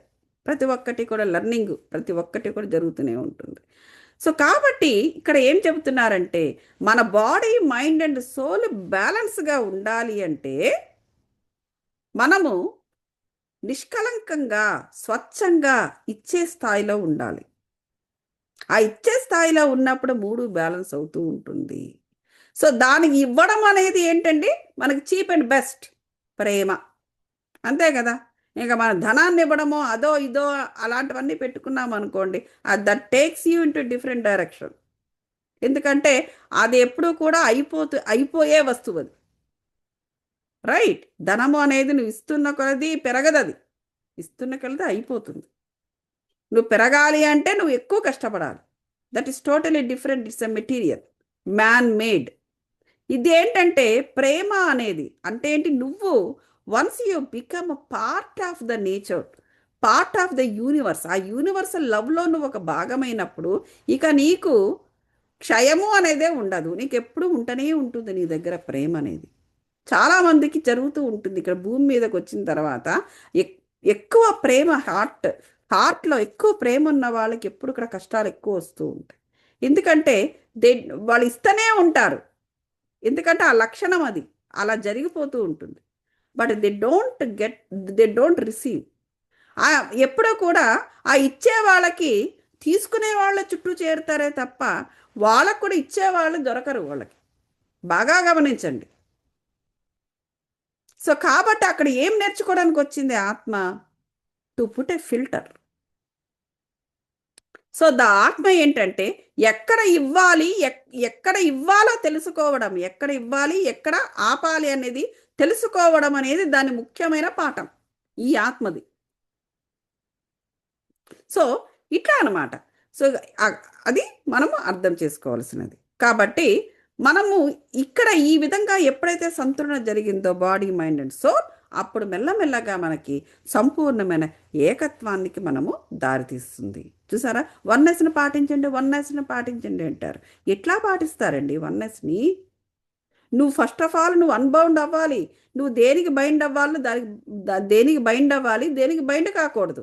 నీలో ఉన్న ముఖ్యంగా ఏంటి, అన్నిటికన్నా ముఖ్యంగా ఏంటంటే మన ఎల్వన్లో చెప్పుకున్నాము ఏమిటది, సోల్ స్కానింగ్. ఫస్ట్ నువ్వు ఏమిటి ఎస్టాబ్లిష్ చేయాలి, నేను శరీరాన్ని కాను, నేను ఆలోచనని కాను, అదే మైండ్, నేను ఒక ఆత్మను. ఇక్కడే చెప్పారు సింపుల్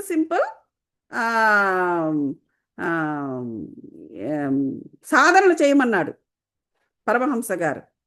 ఇట్స్ ఈజీయే కదా. ఎందుకు అలాగా మనం నమ్మడానికి ఎందుకంత కష్టపడుతున్నాం మనం ఒక ఆత్మస్వరూపులం అని? అదే పెద్ద కష్టమైన పని కాదు, కానీ అది కూడా చాలా కష్టమే. ఎందుకు?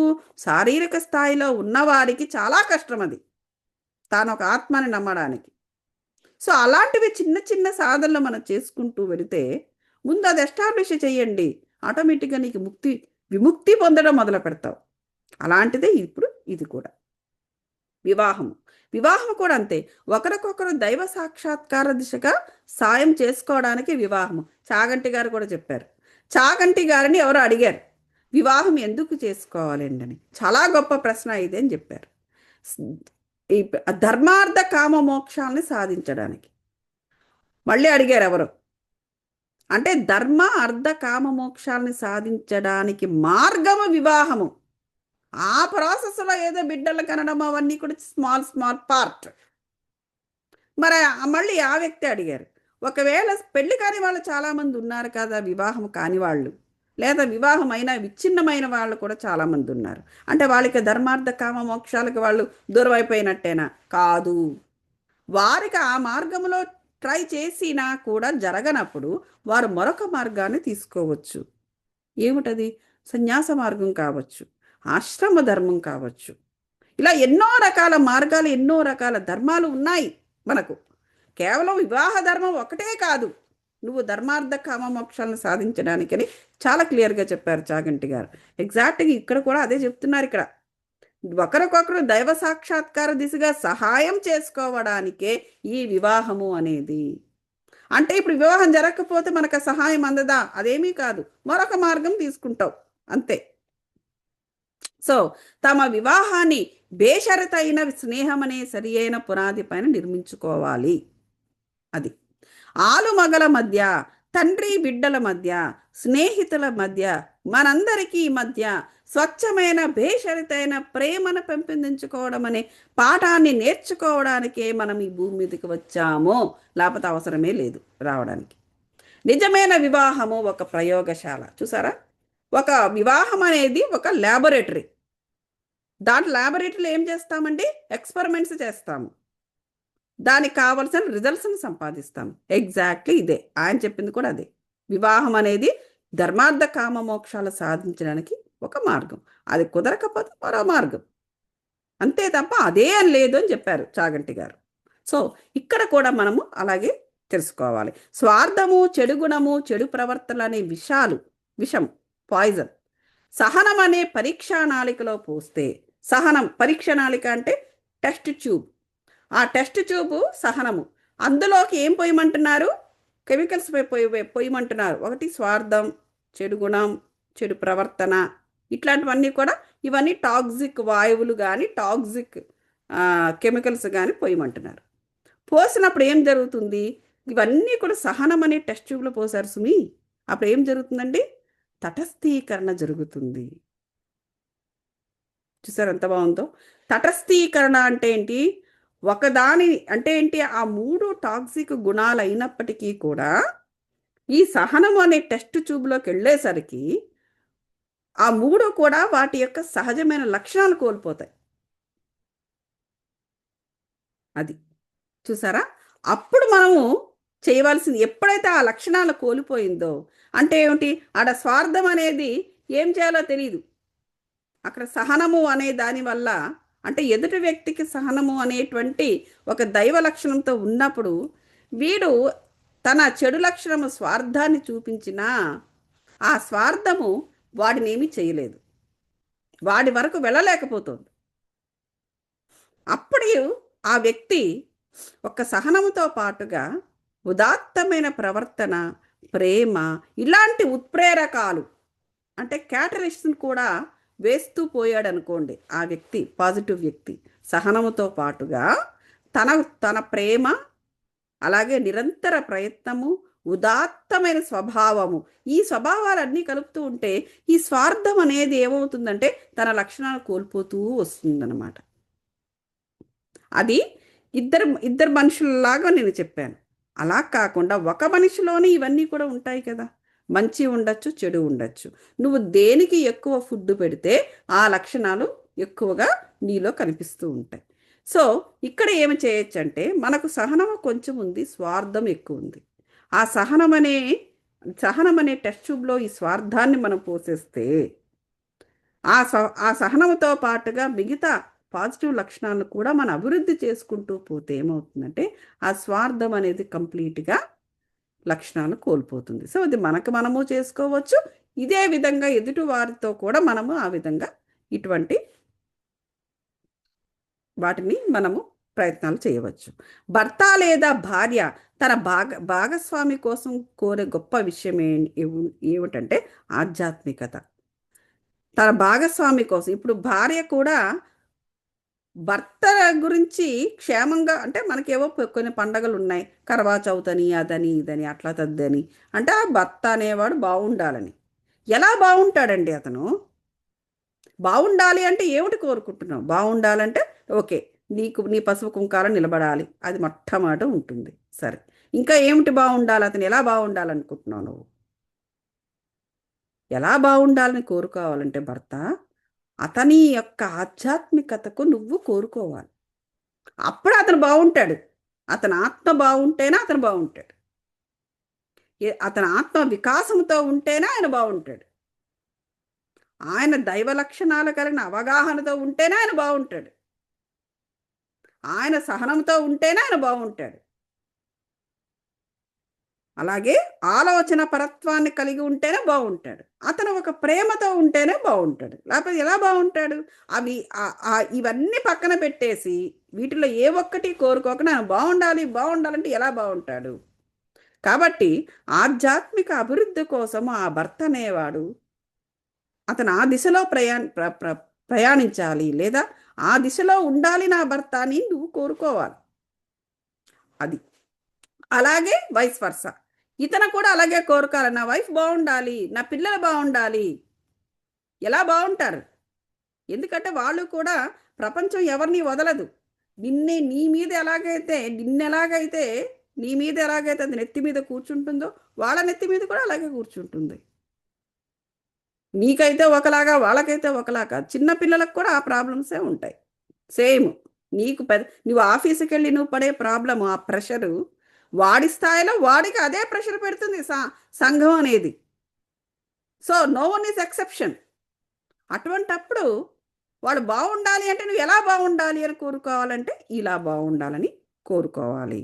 అలాగే ఒక వివాహం ఆదర్శవంతంగా ఉండాలని నువ్వు కోరుకోవాలి. ఊరికే వెళ్ళి అక్షంతలు వేయడం కాదు. సో ఎప్పుడు సుఖమయ జీవితాన్ని గడపాలి అంటే కంఫర్ట్గా ఉండాలి. ఎప్పుడు చూసినా ఒక పెద్ద పెద్ద సోఫాలు, ఎప్పుడు చూసినా వాళ్ళు ఏసీల్లో ఉండాలని కాదండి. వాళ్ళ వాళ్ళకి కూడా ఆత్మ సాక్షాత్కారం కలగాలి అనేటువంటి భావన, దీవెన మనం ఇస్తూ ఉండాలి. అతిగా కామక్రీడలు సలపడము, మితిమీరిన చనువుతోటి స్త్రీ పురుషులు ఉండడము, భార్యాభర్తలని విపరీతమైన చనువుతో ఉండాల్సిన అవసరం లేదు. అక్కడ విపరీతమైన చనువుతోటి స్త్రీ పురుషులు ఉన్నారనుకోండి, వాళ్ళ భార్యాభర్తలు కావచ్చు, ప్రేయశ్రీ ప్రియులు కావచ్చు, లేకపోతే ఫ్రెండ్ అని తిరుగుతున్నారు కదా ఈ మధ్య, అలా ఫ్రెండ్స్ కూడా కావచ్చు. ఏం జరుగుతుందంటే కొద్ది రోజులకి వాళ్ళిద్దరి మధ్య మర్యాద లోపిస్తుంది. అది మర్యాద లోపించిందంటే ఏం జరిగింది అక్కడ? వాళ్ళిద్దరూ కూడా ఇంకా స్నేహం అనేది ఉండదు. ఇంకా వాళ్ళు లో క్వాలిటీ ఎనర్జీలకి కనెక్ట్ అయిపోతారు. అనుమానించుకోవడము, అవమానించుకోవడము, ఇవన్నీ చేయడాలు మొదలు పెడతారన్నమాట. తగులాడుకోవడము, తలబిరుసుగా ఉండడము, కోపము, నువ్వెంత నేనెంత, ఇవన్నీ జరుగుతాయి అన్నమాట. సుఖమయ జీవితాన్ని, వివాహానికి మొట్టమొదటి అతి ముఖ్యమైన ఆవశ్యకత ఏమిటది? ఆత్మ ఐక్యత. వాళ్ళిద్దరి మధ్య అండి, శరీరాలు ఒకటి కాదండి, వాళ్ళిద్దరి మధ్య ఆత్మ ఐక్యం అవ్వాలి, ఐక్యతగా ఉండాలి. ఆధ్యాత్మిక ఆదర్శాలు, లక్ష్యాల్లో సారూప్యం. ఈ మధ్యకాలంలో సమంత వీళ్ళందరూ భూతశుద్ధి వివాహం చేసుకున్న తను రెండో వివాహం. అంటే ఏంటి? సెలబ్రిటీస్ అందరూ కూడా ఈ మధ్య ఆధ్యాత్మిక మార్గంలో నడుస్తున్నారు. వాళ్ళే, ఆమెనే కాదు, మొన్న లాస్ట్ ఇయర్ దర్శన్ విత్ సద్గురువుకి తమన్నా వచ్చి వెళ్ళింది. తమన్నా అందరితో పాటుగా తాను కిందనే కూర్చుందండి. తను సెలబ్రిటీ కదా అని వెనకాతల ఊరికే విలేకరులు పరిగెట్టు రావడము. అక్కడ సెలబ్రిటీ సద్గురువే, తమన్నా కానే కాదు. అందరితో పాటుగా మామూలుగా ఆయన బహిరంగంగా తీసుకుంటారు. ఆయన దర్శన్ విత్ సద్గురు ఒక సామాన్యంగా మామూలు చుడిదార్ వేసుకుని మామూలుగా అందరితో పాటుగానే కూర్చుంది ఆవిడ, వింటోంది. సో వారందరూ కూడా సెలబ్రిటీస్ అంతంత డబ్బులు ఉన్నప్పటికీ కూడా వాళ్ళందరూ కూడా మారుతున్నారు. ఎక్కడ? వారి ఆత్మ, వాళ్ళకి తెలుసుకున్నారు, ఆత్మ యొక్క వాల్యూ తెలుసుకుంటున్నారు అక్కడ. సో కాబట్టి ఆధ్యాత్మిక ఆదర్శాలు, లక్ష్యాలు ఇవన్నీ కూడా ఏంటంటే సారూప్యము చెందాలి ప్రతి మనిషిలో కూడా. స్వాధ్యాయం కావాలి. సరే, స్వాధ్యాయము మనకు తెలుసు కదా, ధ్యానము, స్వాధ్యాయము, సజ్జన సాంగత్యము. స్వాధ్యాయం ఉండాలన్నారు పరమహంస గారు. ప్రయత్నాలు చేస్తుండాలి, ఎప్పుడు మనోనిగ్రహం చేత లక్ష్యాలను సాధించుకుంటూ ఉండాలి. మనఃపూర్వకంగా అమలు జరుపుతూ ఉండాలి.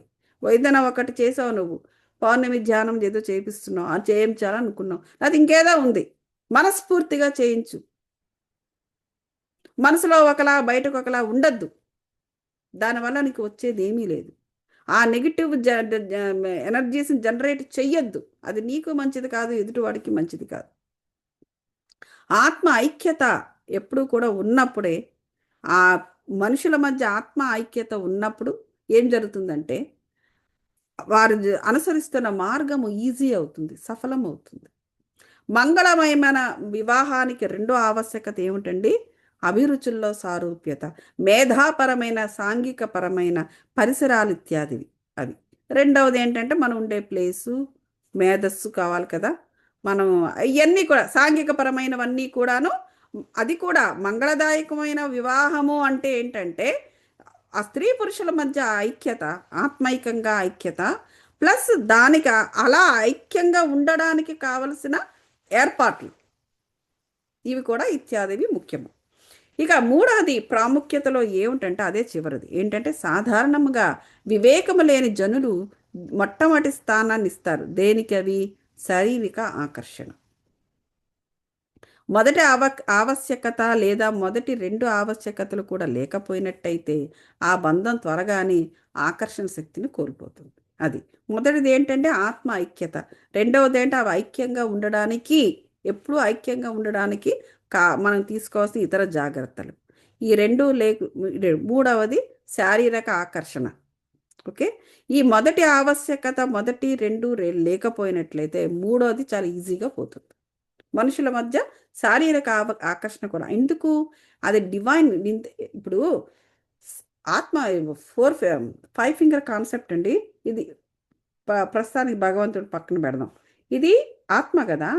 ఈ ఆత్మ అనేది ఎప్పుడు కూడా ఒక డివైన్ స్పార్క్ని కలిగి ఉంటుంది. ఎప్పుడైతే ఈ మూడు కూడా బాడీ అండ్ మైండ్ ఈ మూడు కూడా ఈ ఆత్మతో ఎలైన్ అయ్యిందో ఆ డివైన్ స్పార్క్ అనేది ఈ మూడింటికి వస్తుంది. ఈ మూడింట్లోనే పాస్ అవుతుంది. శరీరంలో కూడా ఆత్మ యొక్క డివైన్ స్పార్క్ పాస్ అవుతుంది. ఓకే, సో ఎప్పుడైతే ఈ ఆత్మతో నువ్వు ఐక్యం చెందలేదో నీకు ఆ స్పార్క్ ఉండదు. ఆ స్పార్క్ అనేది ఏంటి? దివ్య ఆకర్షణ శక్తి. శరీరము అంటే అదేదో మామూలు నీచమైన ఆకర్షణ కాదు, అది దివ్య ఆకర్షణ శక్తి. ఎప్పుడైతే ఈ ఆత్మ నుంచి నీకు ఆ స్పార్క్ బాడీ వరకు రావటం లేదు, నువ్వు ఆ దివ్య ఆకర్షణ శక్తిని కోల్పోతున్నావు. అప్పుడు మీ ఇద్దరి మధ్య, పురుష స్త్రీల మధ్య ఆత్మ యొక్క ఐక్యత ఉండదు, శారీరక ఐక్యత కూడా ఉండదు. ఎందుకంటే అదే దివ్యాకర్షణ శక్తి శరీరానికి కూడా పాస్ అవుతుంది. కాబట్టి పెళ్లి చేసుకోవాలనుకునే వాళ్ళు మొట్టమొదట తమ ఉద్రేకాలను నియంత్రించుకోవాలి. ఈ శిక్షణ లేకుండా వివాహ బంధం అనే మైదానంలో ఇద్దరు వ్యక్తులు దిగినప్పుడు వారి మధ్య ఒక ప్రపంచ యుద్ధం జరుగుతుందే తప్ప ఇంకేమీ జరగదు. చూసారా? సో అందుకే ఈ మధ్య కాలంలో ఏంటంటే స్త్రీ పురుషులు ఇద్దరినీ కూడా పంపిస్తున్నారు రకరకాల ఆశ్రమాలకి. అంటే మీ గురించి మీరు తెలుసుకొని అప్పటికీ కూడా మీరు అటువంటి జీవితాన్ని జీవించగలని నమ్మకం ఉంటేనే పెళ్లి చేసుకోండి అని ఈ మధ్య కాలంలో తల్లిదండ్రులు చాలా మట్టికి వాళ్ళ పిల్లలను పంపిస్తున్నారు. అలాగే ఇప్పుడు కొత్తగా ప్రెగ్నెన్సీ వచ్చిన వాళ్ళు కూడా ఆధ్యాత్మికమైన ఇది తీసుకొని వాళ్ళకి ఆధ్యాత్మిక తల్లి లేకపోతే ధ్యాన మాతృత్వము ఇట్లాంటివన్నీ కూడా వారు తెలుసుకుంటూ ఆ పద్ధతులను పాటిస్తూ పిల్లల్ని కంటున్నారు. బట్ చాలా మారలేదు, కొంచెం మార్పులు వస్తున్నవన్నమాట.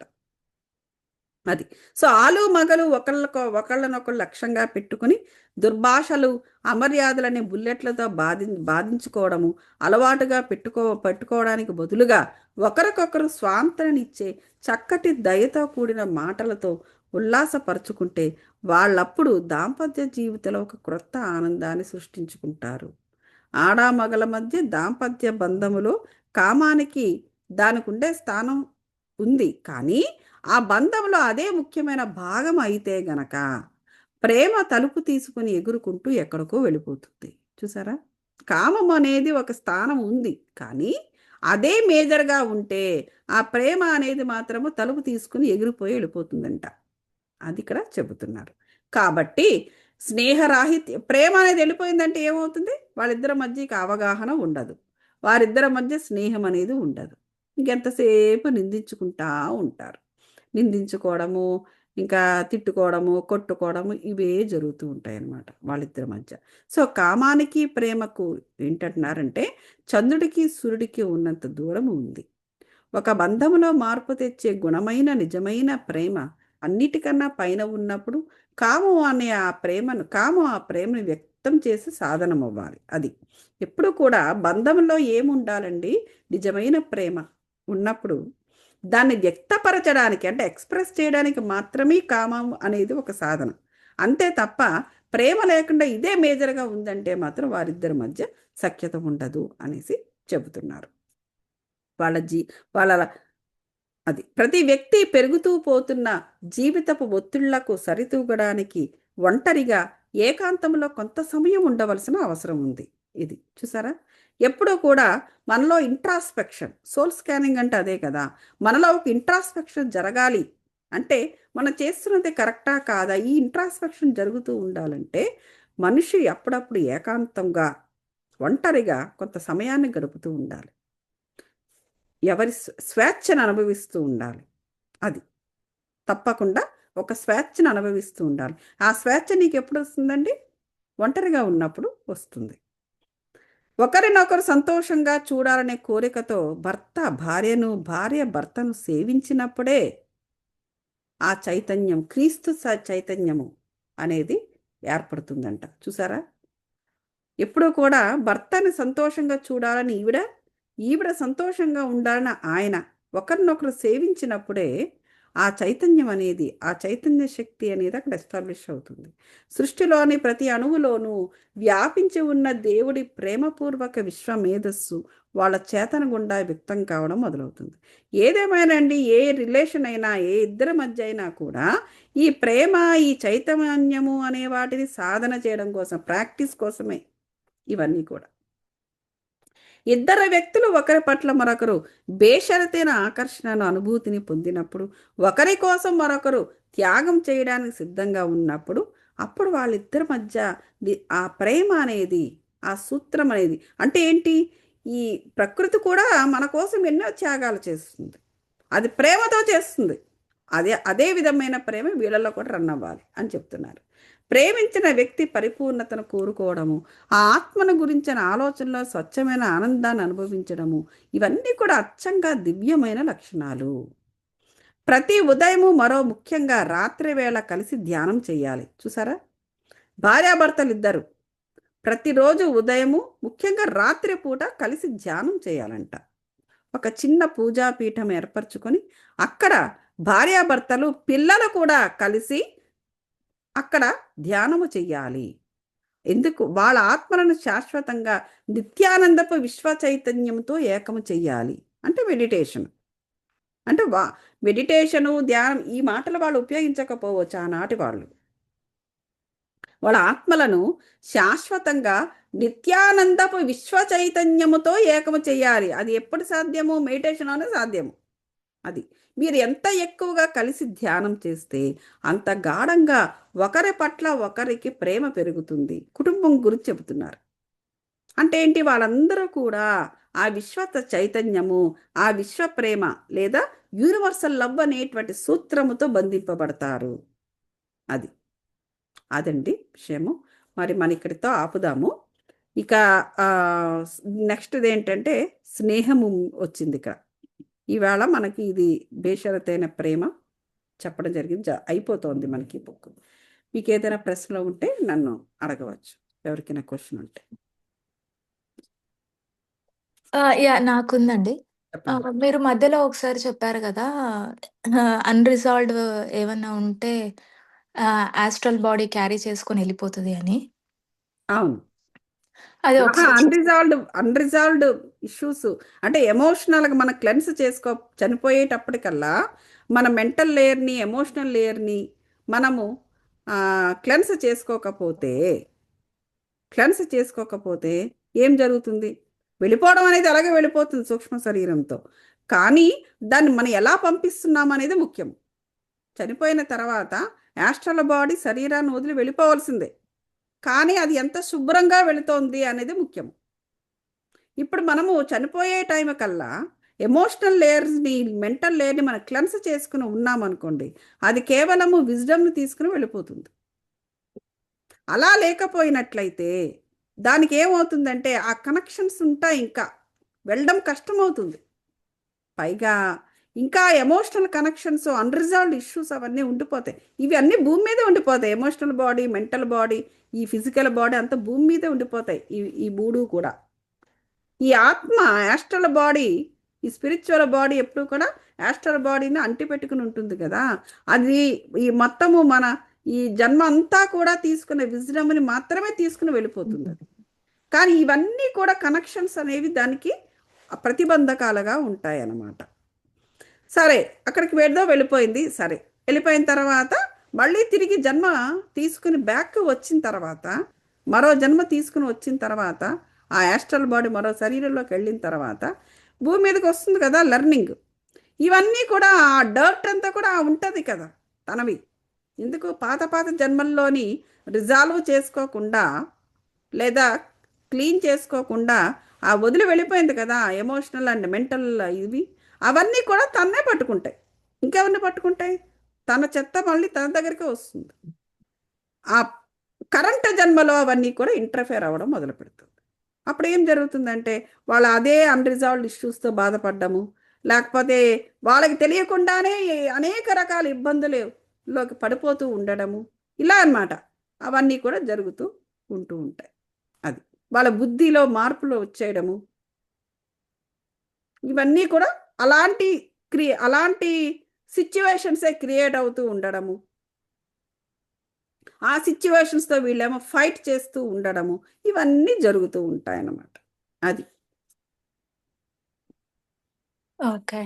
యా జరుగుతుంది. అంటే అదే క్లియర్ అయితే చేసుకోవాలి మీరైతే వెళ్ళిపోకముందే. చేసుకోవాలి. యా ఏది ఒక ఎగ్జాంపుల్ చెప్తారా క్లియర్‌కి? క్లియర్ అయితే చేసుకోవాలి అంటే ఇప్పుడు మనము కొన్ని కొన్ని ఇష్యూస్ రిజాల్వ్ చేసుకోకుండా వదిలేస్తూ ఉంటాం కదా. ఇప్పుడు ఫర్ ఎగ్జాంపుల్ ఏదో ఒక వ్యక్తితోటో లేకపోతే ఏదో కుటుంబంతో ఏదో ఒక ఇష్యూ వచ్చింది. ఆ ఇష్యూని మనము రియాలిటీలోకే మన ఇష్యూని ఎట్లాగ మనము సాల్వ్ చేసుకోవాలి అంటే రియాలిటీలోకే తెచ్చుకొని చేసుకోవాలి. చాలామంది ఏం చేస్తారంటే ఆ, వాళ్ళతోటి మనస్ఫూర్తిగా క్షమించాను అని చెప్పేసి ధ్యానంలో కూర్చుని, ఫర్ ఎగ్జాంపుల్ ధ్యానంలో కూర్చుని ఆ ఆ వ్యక్తిని ఆత్మను ఆ, ఆత్మను తలచుకొని వారికి నేను వారిని క్షమించాను అని క్షమించమని అడగడము కానీ ఇట్లాంటివన్నీ కూడా ఆత్మైకంగా చేస్తే చాలు అంటారు. సో కానీ బట్ అలా కుదరదు అది. నువ్వు రియాలిటీలోకి తీసుకురావాలి. నీలో ఒక పశ్చాత్తాపం అనేది జరగాలి. అంటే నిన్ను నువ్వు క్షమించుకోవాలి, ఎదుటి వాళ్ళని క్షమించాలి అంటే అది ఆత్మైకంగా అడిగేసేస్తే నీకు పూర్తిగా మార్పు అనేది రాదు. అది అది ఇంకా అలా అన్రిజాల్వ్డ్గానే మిగిలిపోతుంది. నువ్వు రియాలిటీలోకి తీసుకురావాలి. You talk to that person, apologise. నీకు అవసరమైతే నువ్వు అపాలజైజ్ చేయి నీ యొక్క ఇష్యూని బట్టి. అంటే మనస్ఫూర్తిగా చేయి.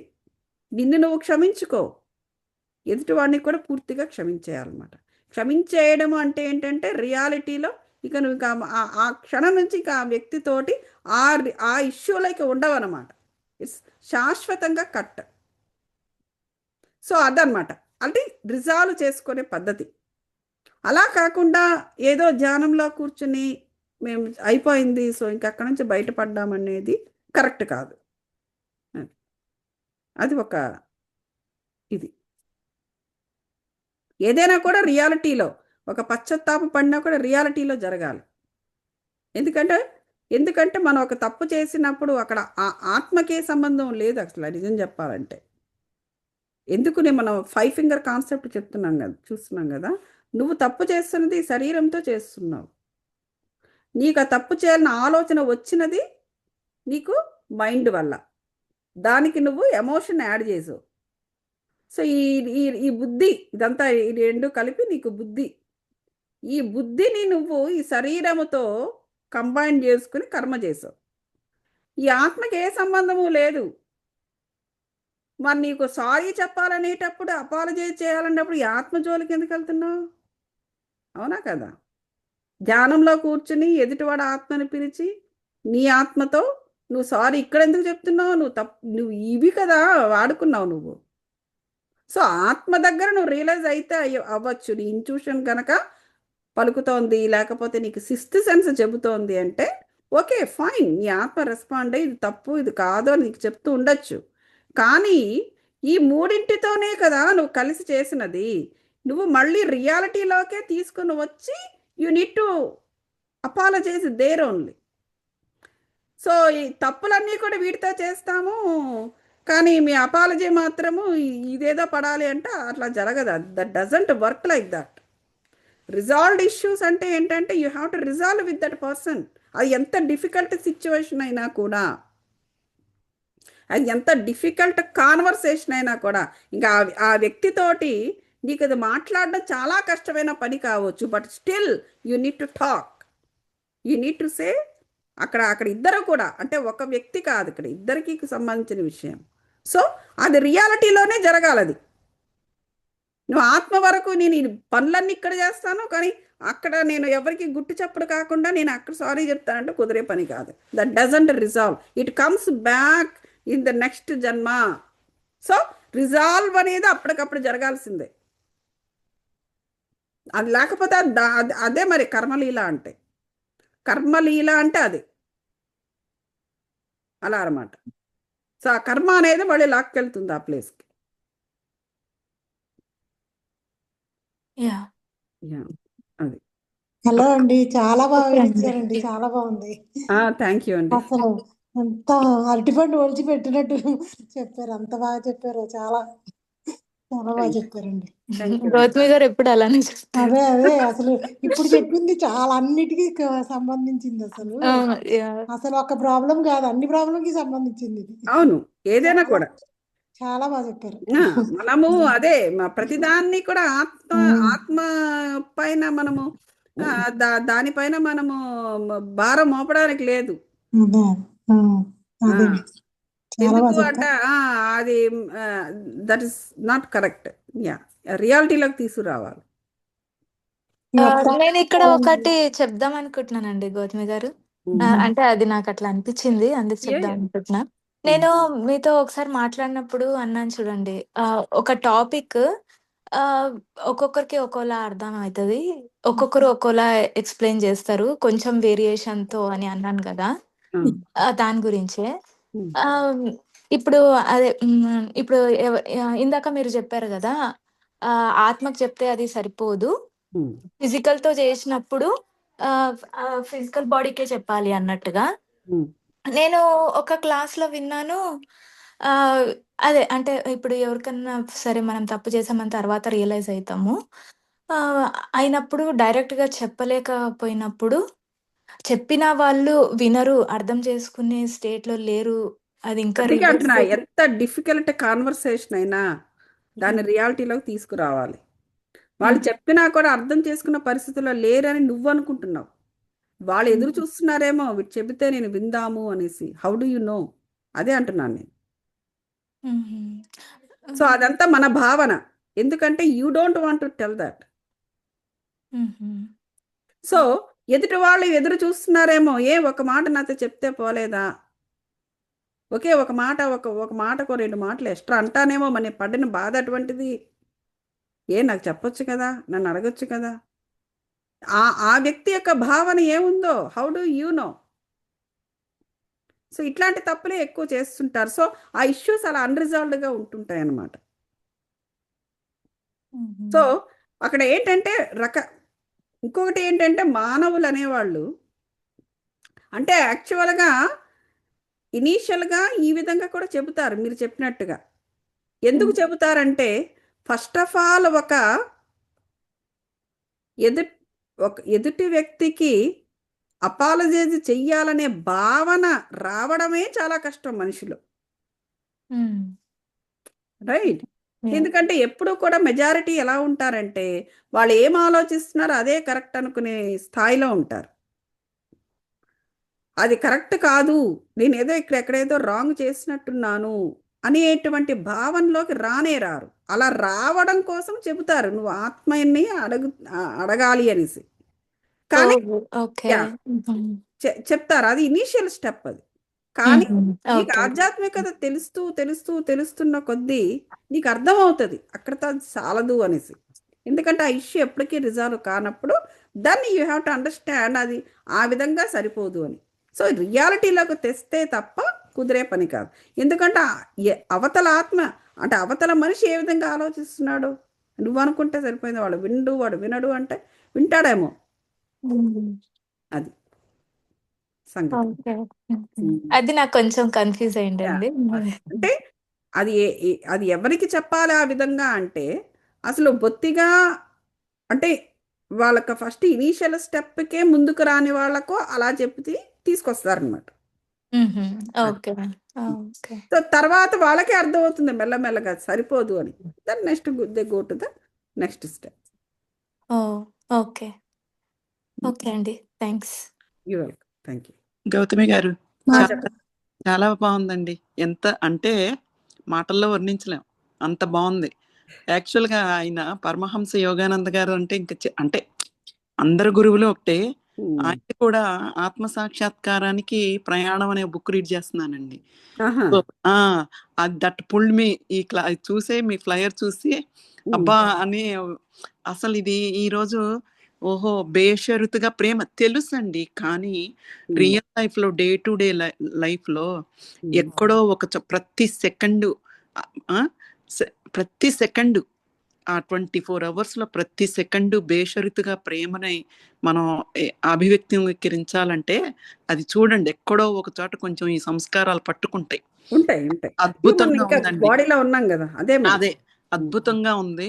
ఇంకొకటండి, నాకు ఇక్కడ ఒక డౌట్ ఏంటంటే, ఇప్పుడు మనకు తెలుసు, ఇప్పుడు ఎవరి గురించి కూడా ఊహాగానాలు చెయ్యము, అది అసలు ఇక పాతాళానికి లాక్కొస్తుంది, మనల్ని మళ్ళీ మూటలు వేసుకుంటామే బ్యాగ్స్. అంతే అంతే. కానీ మన దగ్గర వేరే వాళ్ళ గురించి ఊహాగానాలు చేసి చెప్తున్నా కూడా నాకు అసలు హార్ట్ బీట్ ఉంటుందండి.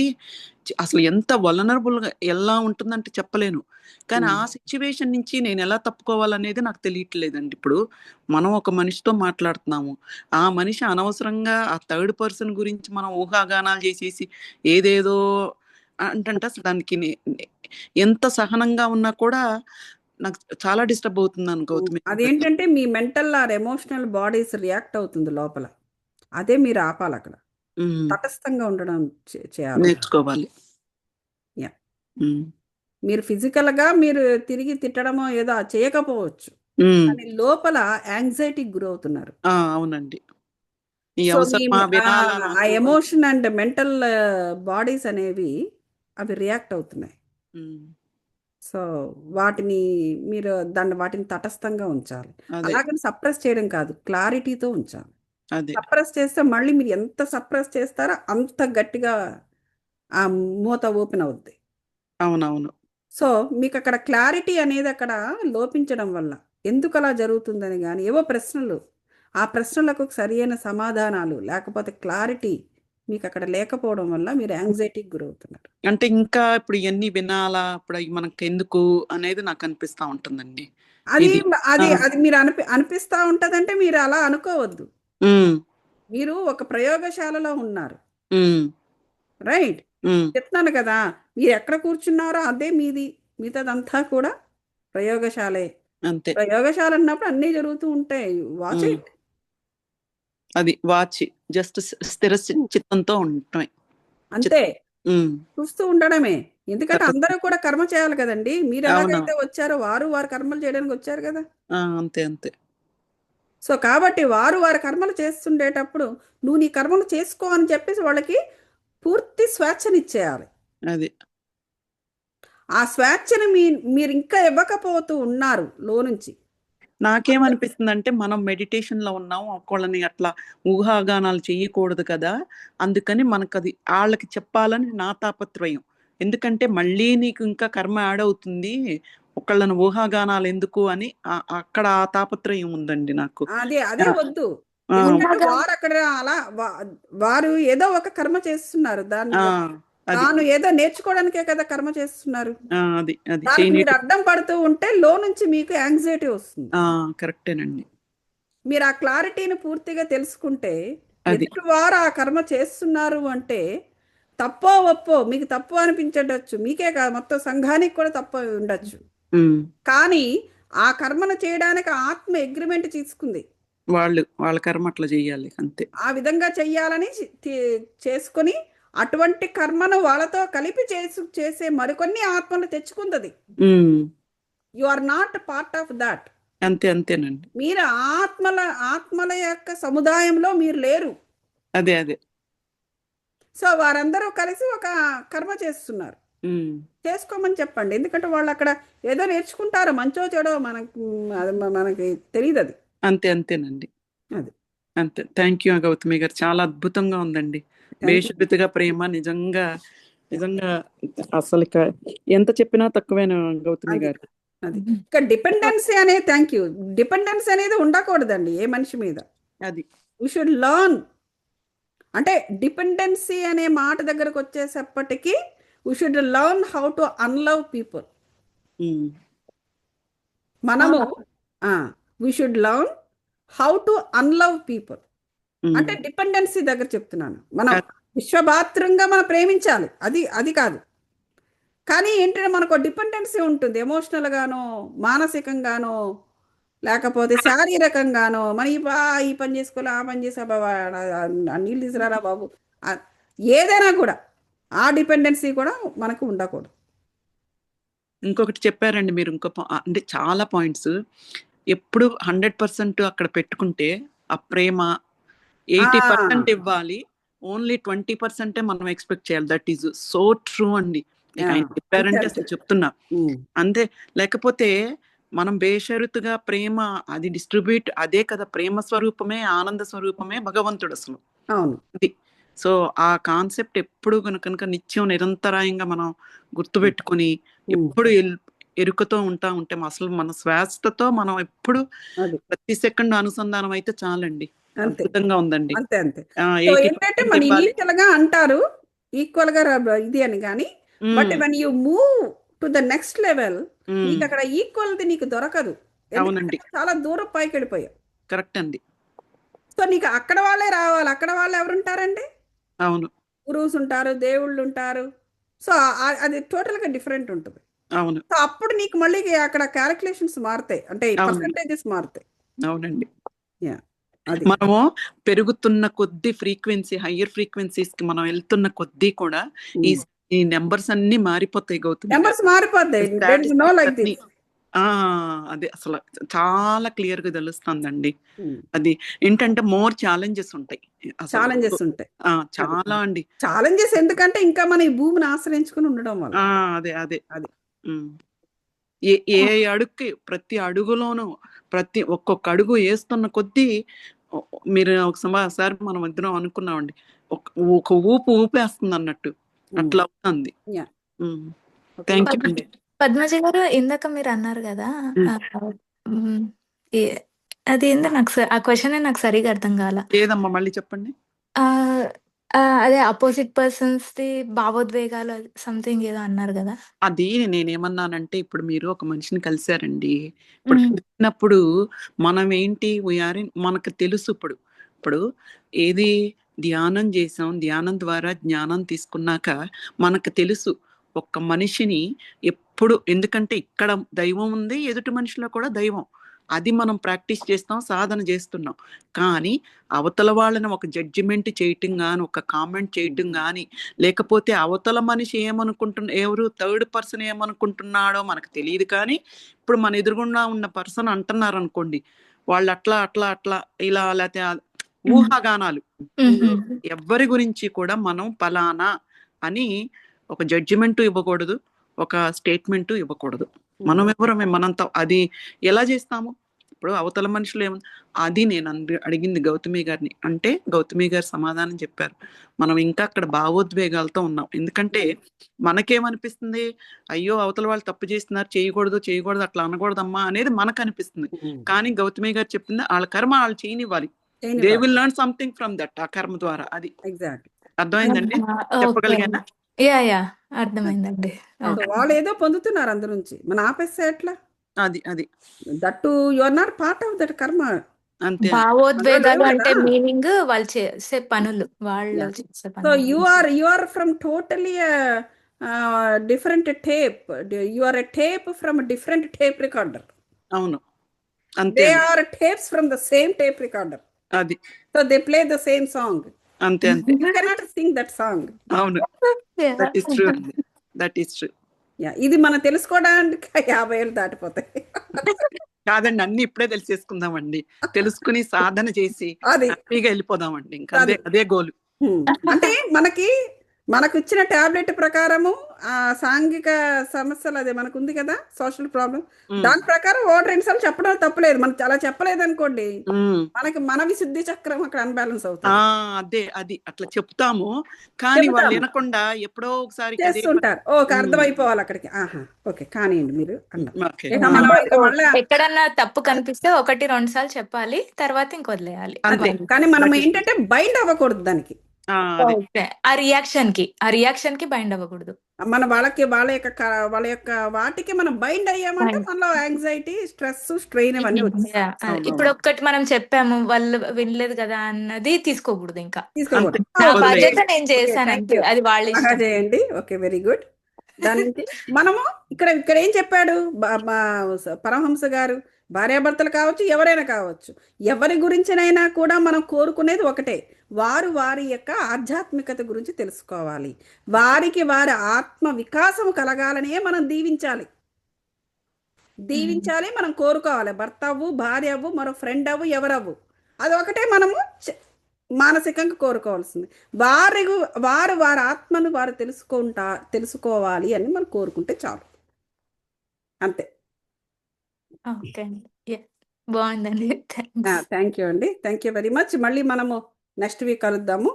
ఆ నెక్స్ట్ స్నేహం గురించి వచ్చింది, ఆ స్నేహం గురించి కూడా మనం మాట్లాడుకుందాం. Okay, thank you so much. అద్భుతంగా ఉందండి. థ్యాంక్ యూ సో మచ్ అండి. Thank you so much. Thank you. Bye అండి. బాయ్ అండి. Thank you.